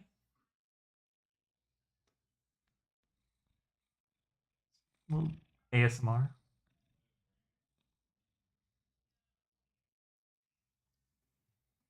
It is cat. A little baby. My little boy. Oh, say hi. Say hi, Bubba.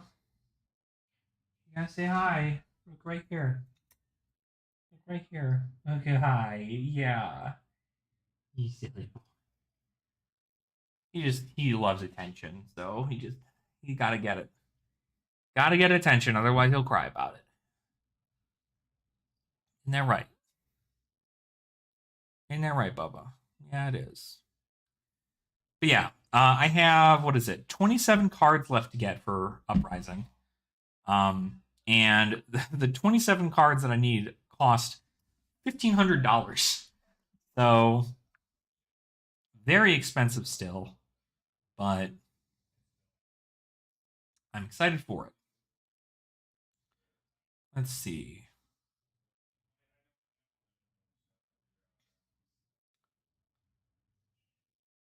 Oh well, thank you, Michael. Thank you. Yeah, all it is just a bunch of the marbles. Is really what it is. The marvels are really the big thing I'm missing, and then uh the Crown of Providence. Not too bad. An orange tabby. Oh, it's so cute. We thought about getting an orange cat when we get next cat. So I don't know when that'll be though. I wanted to get we wanted to get either a Maine Coon or like an orange tabby. Marvel and Bright Lights are weak. They are weak. Dumb. Silly. Actually, I'd like to see real quick how much they're even going for. Because Necropotent is probably like the most expensive card, right? But the Evos are not, they're not good. Evo Soul Processor is $35 for a Marvel. Oof. I'm allergic. Literally, I have 30 minutes. Oh dang, dude! I'm so sorry, Tomas. I'm so sorry. I wish it was easier for you. My roommate, who you guys heard earlier, he's also allergic to cats, but Bubba here, our male cat, uh, doesn't seem to give him any issues. It's the female cat that we have, who probably will never show her face because she's terrified. Um, she gives him like a pretty severe allergic reaction. Not like an anaphylactic shock deal, but still pretty bad. Kind of like breakout in hives kind of concept. So, but it's okay. We just hang out. We just hang out with Bubba. All right, let's take a look. Yeah, Macropotent, $489 for that. But like everything else is incredibly cheap. Yeah. The Marvels are so bad. 10 years of being exposed to your girlfriend's. Oh, dang, you originally had extreme allergies? I feel like that's how it's got to work, though, right? Like, I don't know. I might be. I don't ever want to put anybody in that situation, but I do feel like if you are around it enough, eventually your body is like, oh, this isn't going to kill us. And then it just doesn't affect you. So, but I don't know. The Rudy promo. Oh, yeah. Yeah, they're. I gotta say, the Marvels are pretty weak. Um, Although the legendaries are pretty cool. The fact there's a Tunic reprint in here is pretty nice. Um, Be at the place. Oh, I'm so sorry, man. Yeah, that's kind of crazy. That I don't know. Cats are. I've never had a problem with cats, so I'm very lucky that as a matter of fact, I've even slowly been turning more into a cat person than a dog person. Because dogs, I'm like, okay, I gotta get up in the morning, I gotta walk them before I go to work, and then I gotta make sure they're not gonna bark or tear up anything when I leave the house. And then, then I gotta get home and I gotta walk them and I gotta make sure they get enough exercise and that I get enough exercise. And I'm just like, oh no, dude, cats, throw them a bowl of food, they'll figure it out themselves. Uh, LSS isn't doing exclusive playmats for Rudy anymore. Much sad. Oh dang. Yeah. I know there's a mat I just got recently. I don't know if it was part of the Rudy kit or not. There was a mat I just got recently that was the Fractals of Replication? No. Fractal Rep.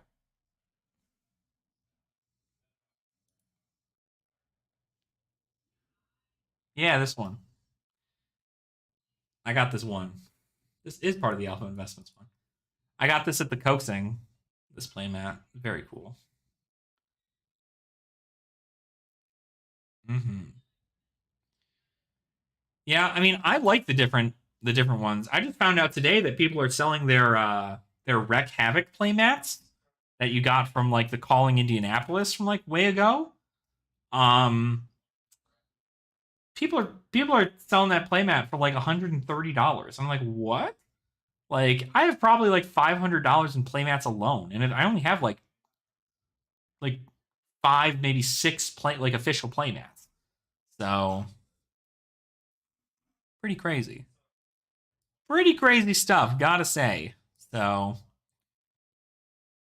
yeah, I think what do I? Mm-hmm. Yeah, those OG ones, those really old playmats, those sell for a lot. They do really really well.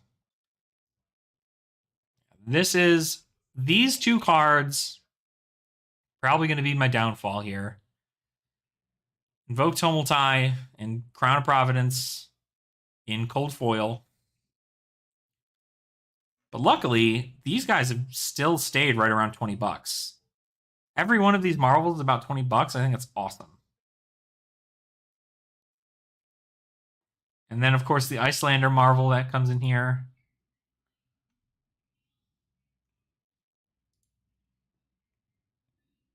That'd be cool just to have for Clash. It's just to have that. And of course, the cold foils of these are also really good. $4.36 for a Coronet Peak. What?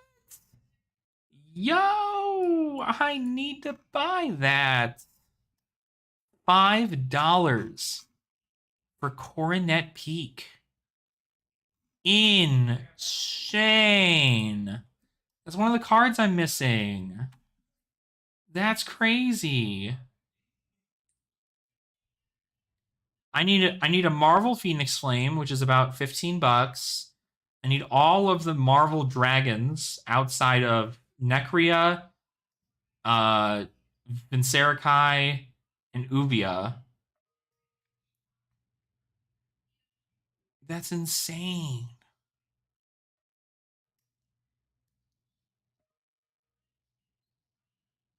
Yeah, that's pretty cheap. That's nice. I'm excited to get that all set up. So $50, I can buy two Marvel Dragons. Go off there. Then I can have that all set up. That'd be fun. Yeah, Uprising is definitely doing pretty well. Obviously, like this is gonna be. I mean, this is just gonna be like an insane thing. I'm gonna have to work like a ton of overtime to get this card in cold foil. $250. I gotta say though, $250. That's pretty cheap. I think it's down pretty good, right? The cold foil's up here. Yeah, like from 328 6 months ago to 282. I think people are just not seeing other people buy. This is kind of one of those things, right? This is the best part about market corrections is that the cold foils are not being bought up anymore. And the reason they're not being bought up is because Dust Till Dawn reprinted Crown of Providence in non-foil.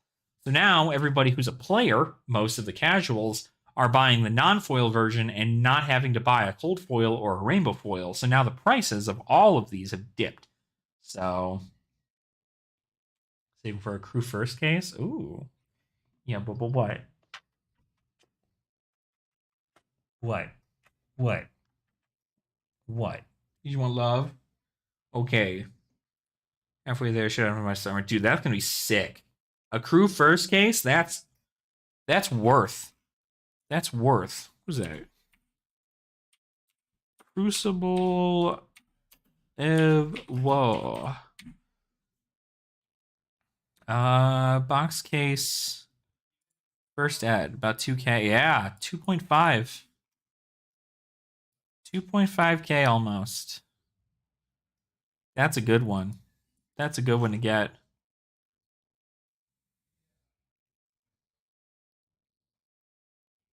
Hell yeah. Hell yeah. Yeah, you should. That's gonna be good. That's see, it's funny because like 282 for a case of Uprising right now. I'm almost thinking about getting it because like I don't know. I hate being like super speculative and being like, oh, like it's just ridiculous. Blah blah blah. I genuinely feel like because not a lot of people are opening boxes, like it'd be genuinely surprising to see when they come out with 2.0 allocation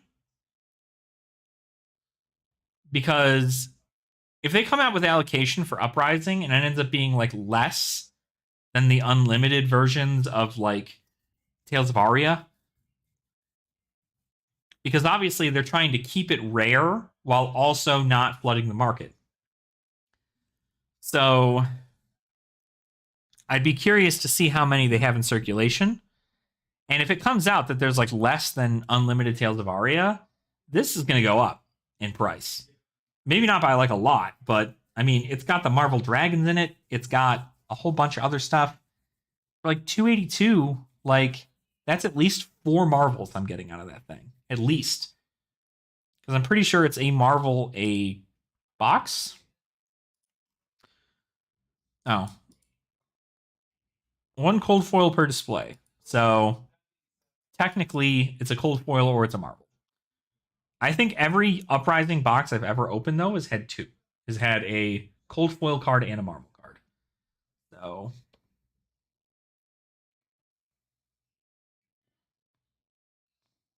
it's 1 or 2 per case. See, I've had at least 1 or 2 per box. So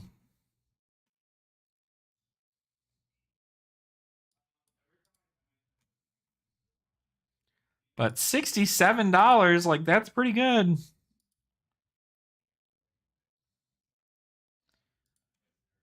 Yeah. I mean, I don't know. I'm certain luck is about to run out at some point here. That's like I pulled so my first ever Marvel pull in my first box was a Necria. My second Marvel pull in my next box was a Phoenix Flame. And then I didn't open a single box of Uprising until I did it for a patron. And I opened him up a Marvel Dominia, or not Dominia, a Marvel Dracona Optimi. And I was like, this is insane. Like, what? Like, this is crazy. And so, like, he made his money back and then some because it was like, $70 or something for the box. And good. It was good for him. But $68, like, I feel like that's crazy good.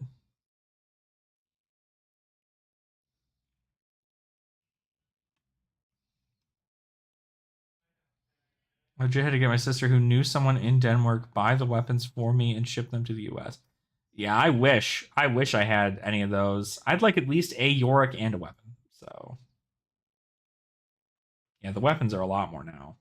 Now that you're seeing more Bard cards hit up, stuff. What? What is it, little man?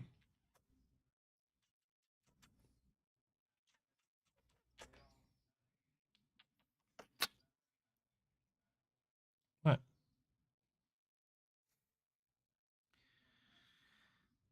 Yeah, the weapons. I mean, the weapons and Yorick are really expensive. And I went to PT1 New Jersey. Ugh. See, I wish I was there kind of at the beginning of Fab. I remember I originally got into Flesh and Blood in um back when Monarch was coming out. Just because I was like, oh, this is super cool. I like the light and dark theme of this set. But I never bought any of it. And I just kept not buying any of it. And then Uprising came out, and I was like, ooh, I think I might want to get that because it's got like dragons and the cool thing. And so I bought the TCG Player exclusive that actually has, I wonder how much this goes for. The TCG Player exclusive that came with an extended art breaking point. I got that, and that paid for the entire thing pretty much. You done, Bubba? Okay, here you go. You need me to let you out, or are you good? You can be able to get out, you think? No? Okay.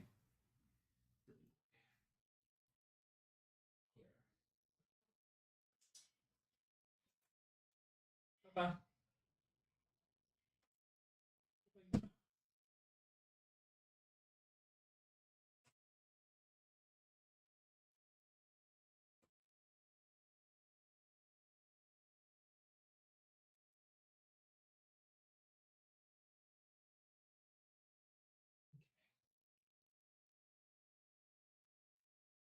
See, I love cats, but they're also stupid. He's got like a little pocket area big enough for him to walk through the door, so I don't have to like keep opening it for him. He just doesn't use it. So got two of those little postcard certificate. Yep. Oh my god. Yeah, the Briar card. So actually I technically one didn't win this because I went to a skirmish for Minmax Games, and they had this up there, and it's like it's got a little bit of wear to it, and it was one of the prizes. You essentially just got like called up, and you were able to just take something from the prize wall, like anything. And so when I went up to the prize wall, there was this big Briar card, and I'm like, well, I've never played Briar a day in my life, but I like these giant cards. I think they're really cool. What am I to do about this, right? And I was like, there's no way somebody else isn't going to take this, right? Like somebody else is going to take this. And I by the time I got up there, after like 6 people had gone in front of me, the card was still there. And I was like, what? I'm like, I don't even care if I lose. Like, I'm getting a giant card out of this. This is sick. So yeah, absolutely. Because I mean, what, right? Like, what is? I gotta know. Giant Flesh and Blood cards. Someone on eBay is selling them somewhere, right? Whoop. Knew that was gonna happen. Ugh.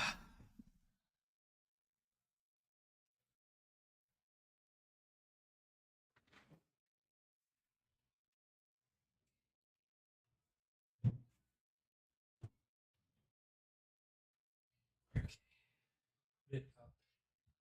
Maybe right here. Nope, that's still gonna close it.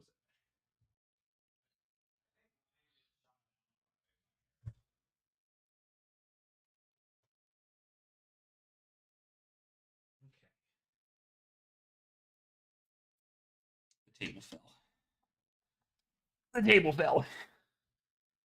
We're fine. Never looked up price for big cards. Wouldn't have the slightest. Last I checked, they sell for like $200 some or something like that. Let me see. Sold items.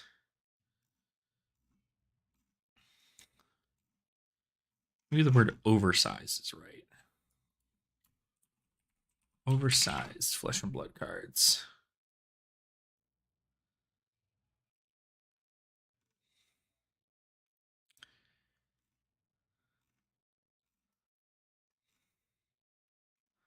Huh. Let me see. Oversized prism card. Nope, that's not going to look up. Oversized flesh and blood cards. Are they anywhere?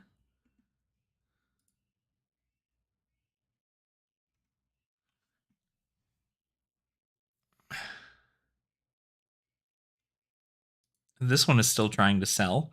There's currently a misprinted Dominia that's printed as Domini for $700 for this big version. I'd love that, but that's the other sad thing is I know that there are Marvel Dragon Giant cards.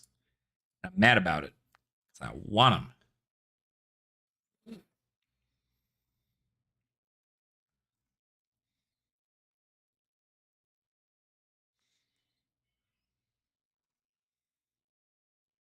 Mm-hmm.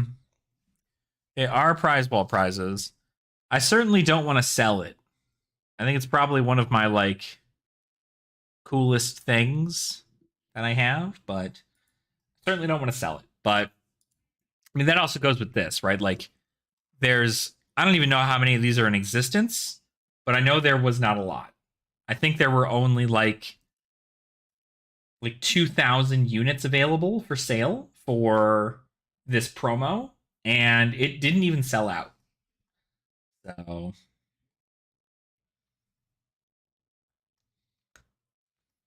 this is another thing I'm keeping.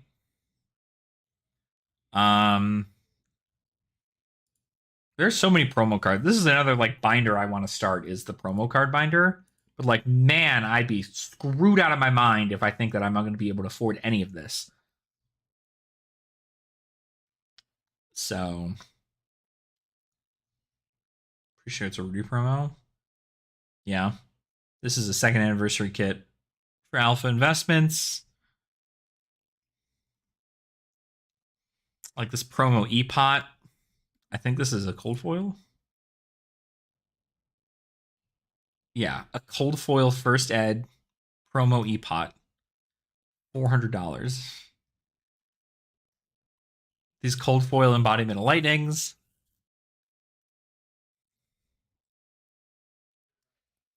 Typanis. Go bananas. The Judge Pack stuff. Oh, is it? Damn. I still think this is crazy too. This has got to be the rainbow foil, right? No, it's cold foil. $174? What? That's crazy. It's 160 for a cold foil Dromai. Thought about it. The pink visor is $93. That's actually not a bad deal.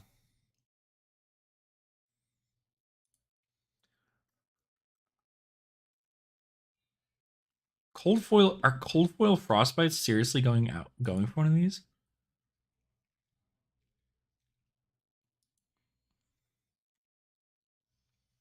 Got one of those alt art head jabs. Oh, there you go.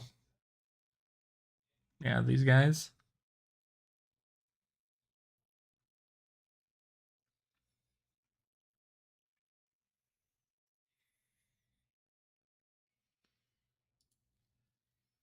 Damn.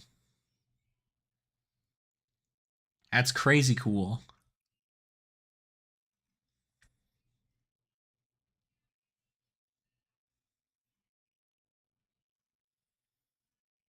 Oh yeah, Altar Crazy Brew, $50. $50 for this bad boy. That's a promo. It's honestly like pretty like what are the lows even? Like what are some low promos? Probably like the armory promos that nobody likes. Once they're out of stock. Freaking this promo Macho Grande promo.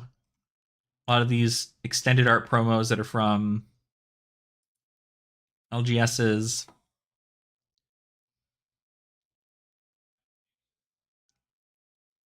Still 450 plus. That's crazy. Like, I get that it's like a collector piece thing, but geez Louise. That is wild. You know what's funny too is like I genuinely thought about buying one of those Rudy kits, those like anniversary kits or whatever.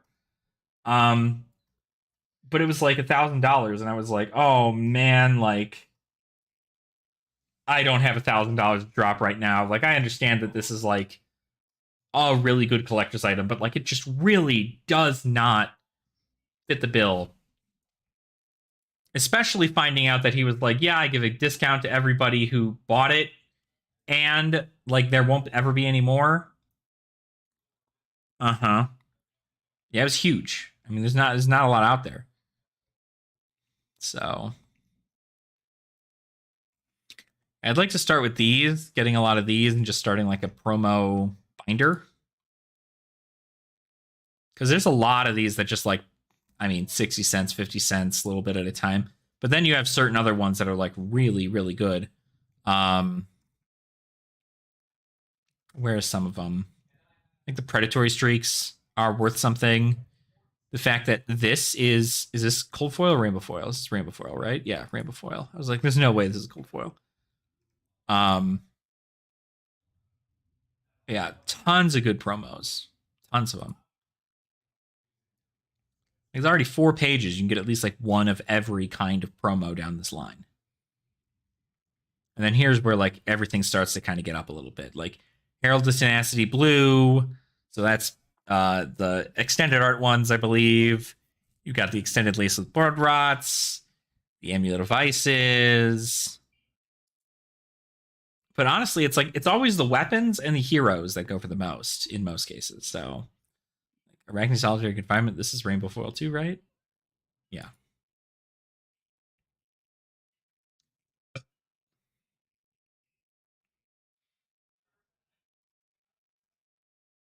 Yeah. Crack Bauble, Wrecker Romp, the Aetherwood. I mean, all of these guys here. These promos from the pre-release are super cool too. You know, a few of the holiday baubles. Yeah, they're good. They're good holiday baubles. I've got a couple myself. I have like a ton of shitty Christmas presents. I don't even know how much those go for anymore. I don't think they go for a lot.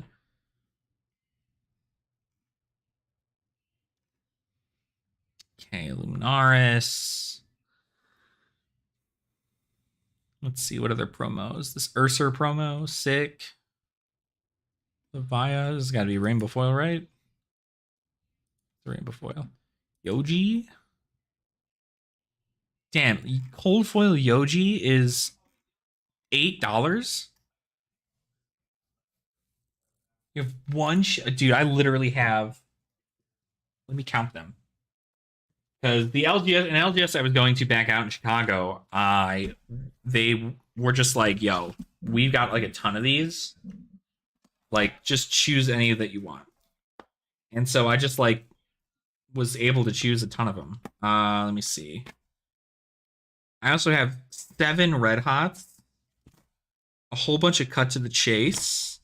See, I have 3, 6, 9, 10 shitty Christmas presents.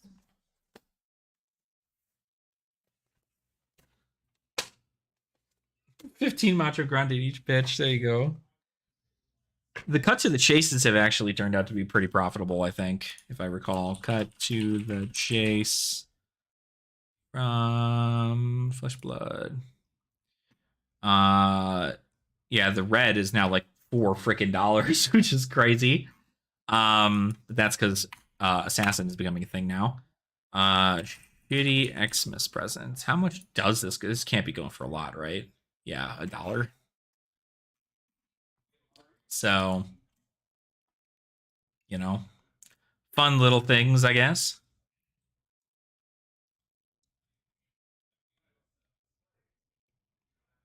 Yeah, I mean it's fun.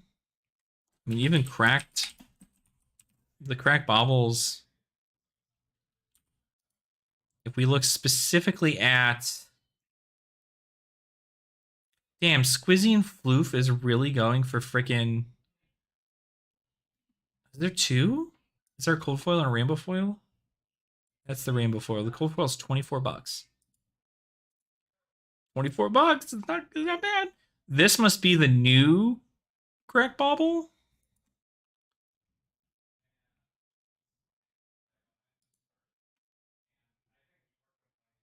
LGS 227. And then crack bauble 2021, the holiday one there. I think I have a couple of these. Though. Try sorcery yet? No, I don't know too much about sorcery. I didn't really like the art, if I'm being honest. And I think that's why I just have not touched it. I didn't really like the art. It just didn't like vibe with me super well. If there is a game that I did want to try, it's Grand Archive, but I don't have any way to know where I'm going to play Grand Archive out here. Well, that's not true. I know there are some LGSs out here that do play Grand Archive, but they're not on days that I have off, I think. So actually let me check. Wingland, yeah.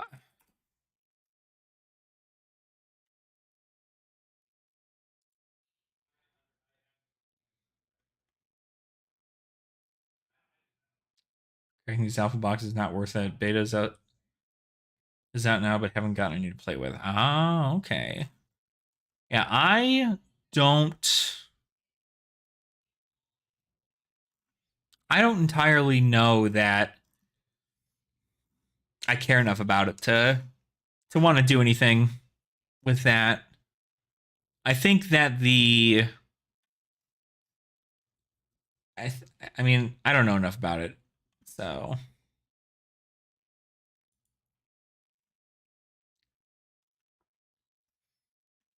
oh, I don't blame you. I also like TCGs. I just also know that's like one of the most expensive hobbies I could ever have, and right now I do not have the income flow to do that.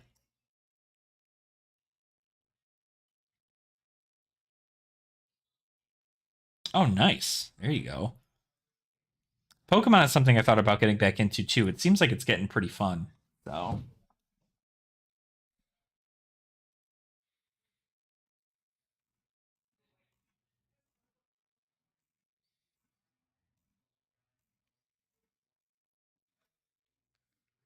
okay. Grand Archive.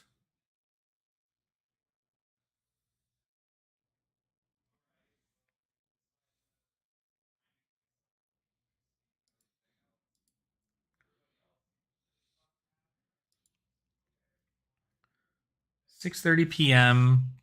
on Mondays. They do Grand Archive on Mondays. I can't do anything there. I unfortunately have to work on Mondays.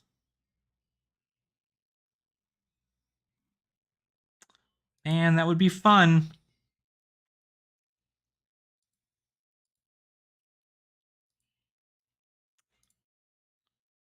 Boop. Yeah. So Grand Archive is something I want to get into. I saw all the stuff for Alchemical Revolution, I think, and I was like, ooh, that seems kind of fun. Seems like a fun little thing to do, but what is it? Alchemical Revolution. Starter deck Diana, because this is probably what I'd buy. No listings, because obviously not out yet, but Chemical Revolution.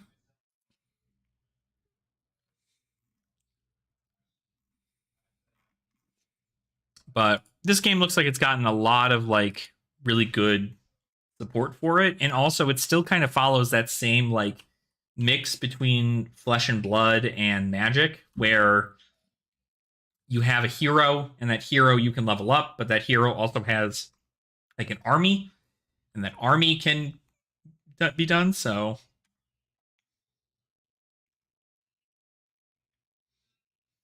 us has ever seen anything about that statue they collab with at Widow Workshop? The Prism one? Are you talking about the Prism one, or are you talking about something else? Yeah. So they just they don't have like a you can buy it thing, but the first one was actually just one at the Living Legend event at Worlds by Lucas Oswald. So he ended up getting it with the Prism card and everything. So that was pretty cool.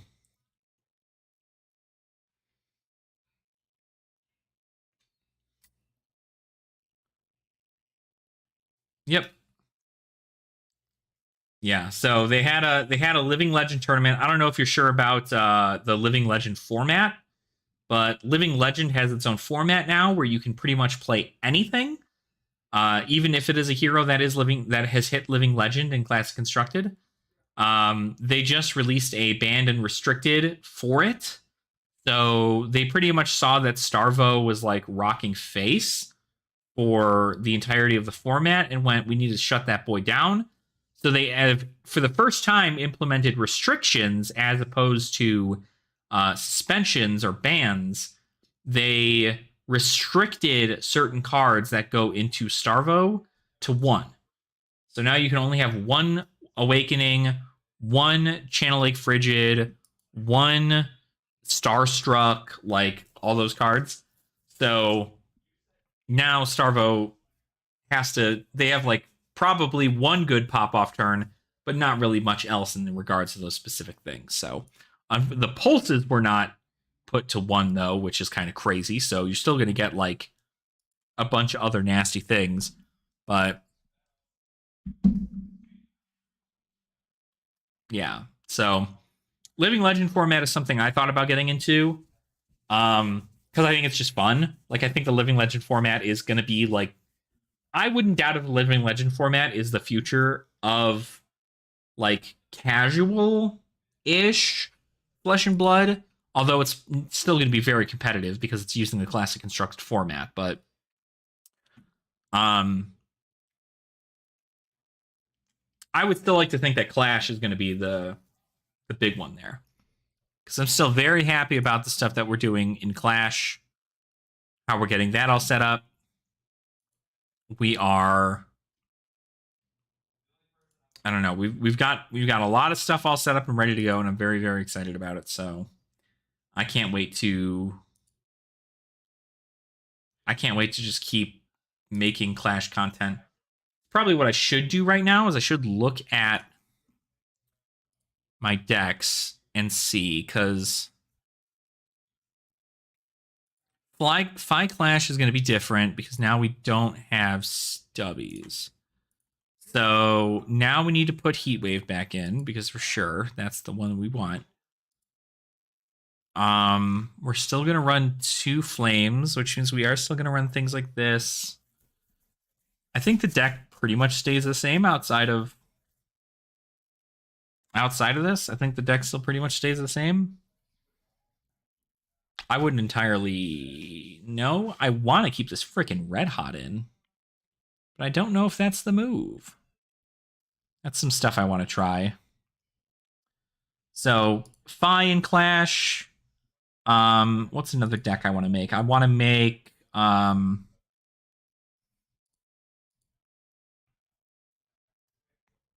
Viscerai and Clash is going to be different now too,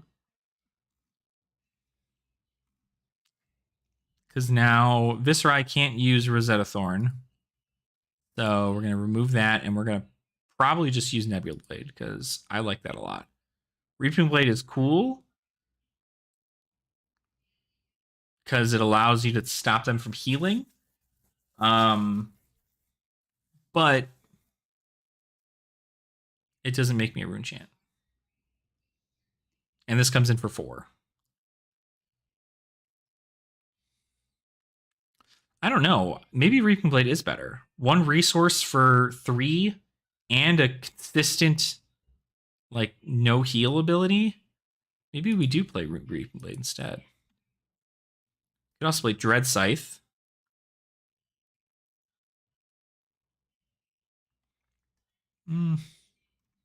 All about that. Lord Sutcliffe, what does he do again? Face down an arsenal. At the start of your turn, you may turn him face up. While Sutcliffe is face up in the arsenal, whenever you play a non-attack action card, deal 1 arcane damage to each hero and put a lesson counter on Sutcliffe for each damage dealt this way. Then if there are 3 or more lesson counters on this, banish him, search your deck for a specialization card, put it face up into your arsenal, and shuffle. So that's pretty good. We've got, obviously, Become the Arcanite being a specialization. Shoot, this is like really outdated because there's like several other specializations that exist. Like freaking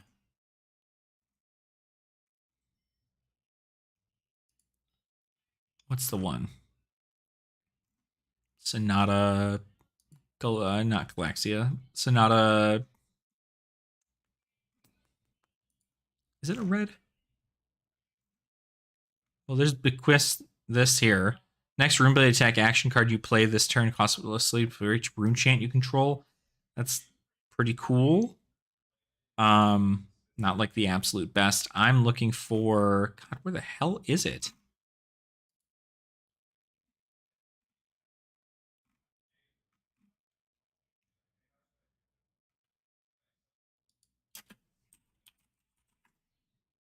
Sound of Phantasmia, this one. Create X rune chants. If X is 6 or greater, target hero discards 3 random cards. I like that a lot.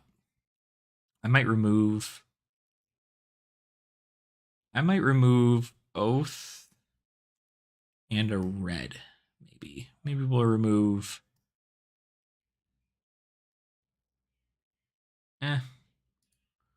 Move that, maybe. And then we'll add these to the deck.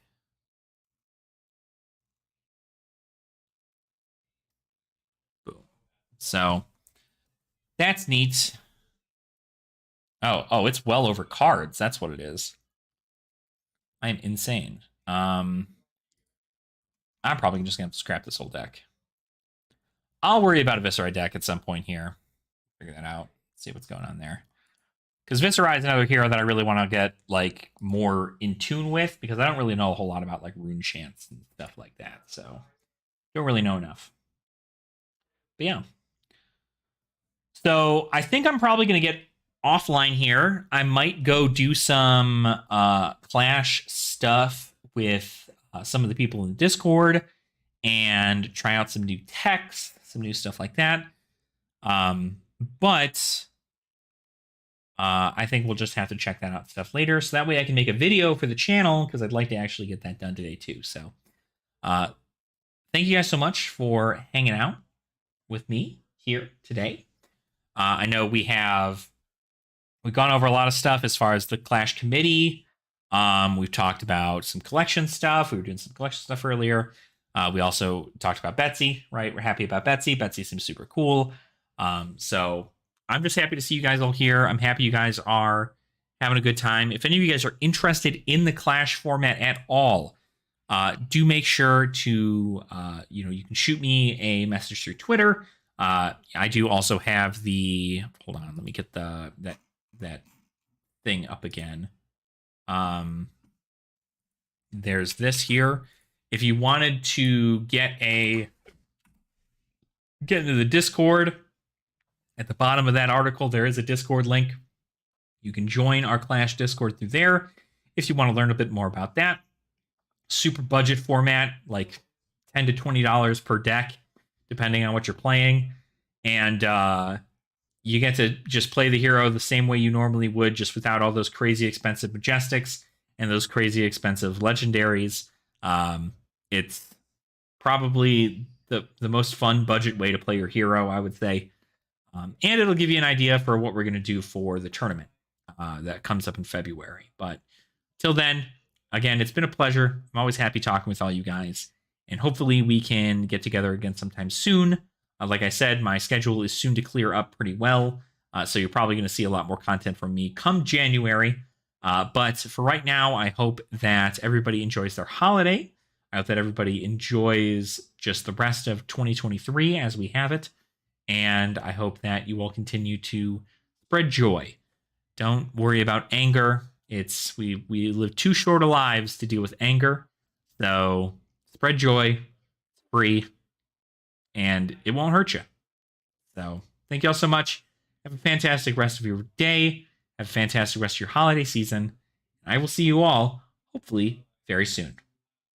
Nerd out.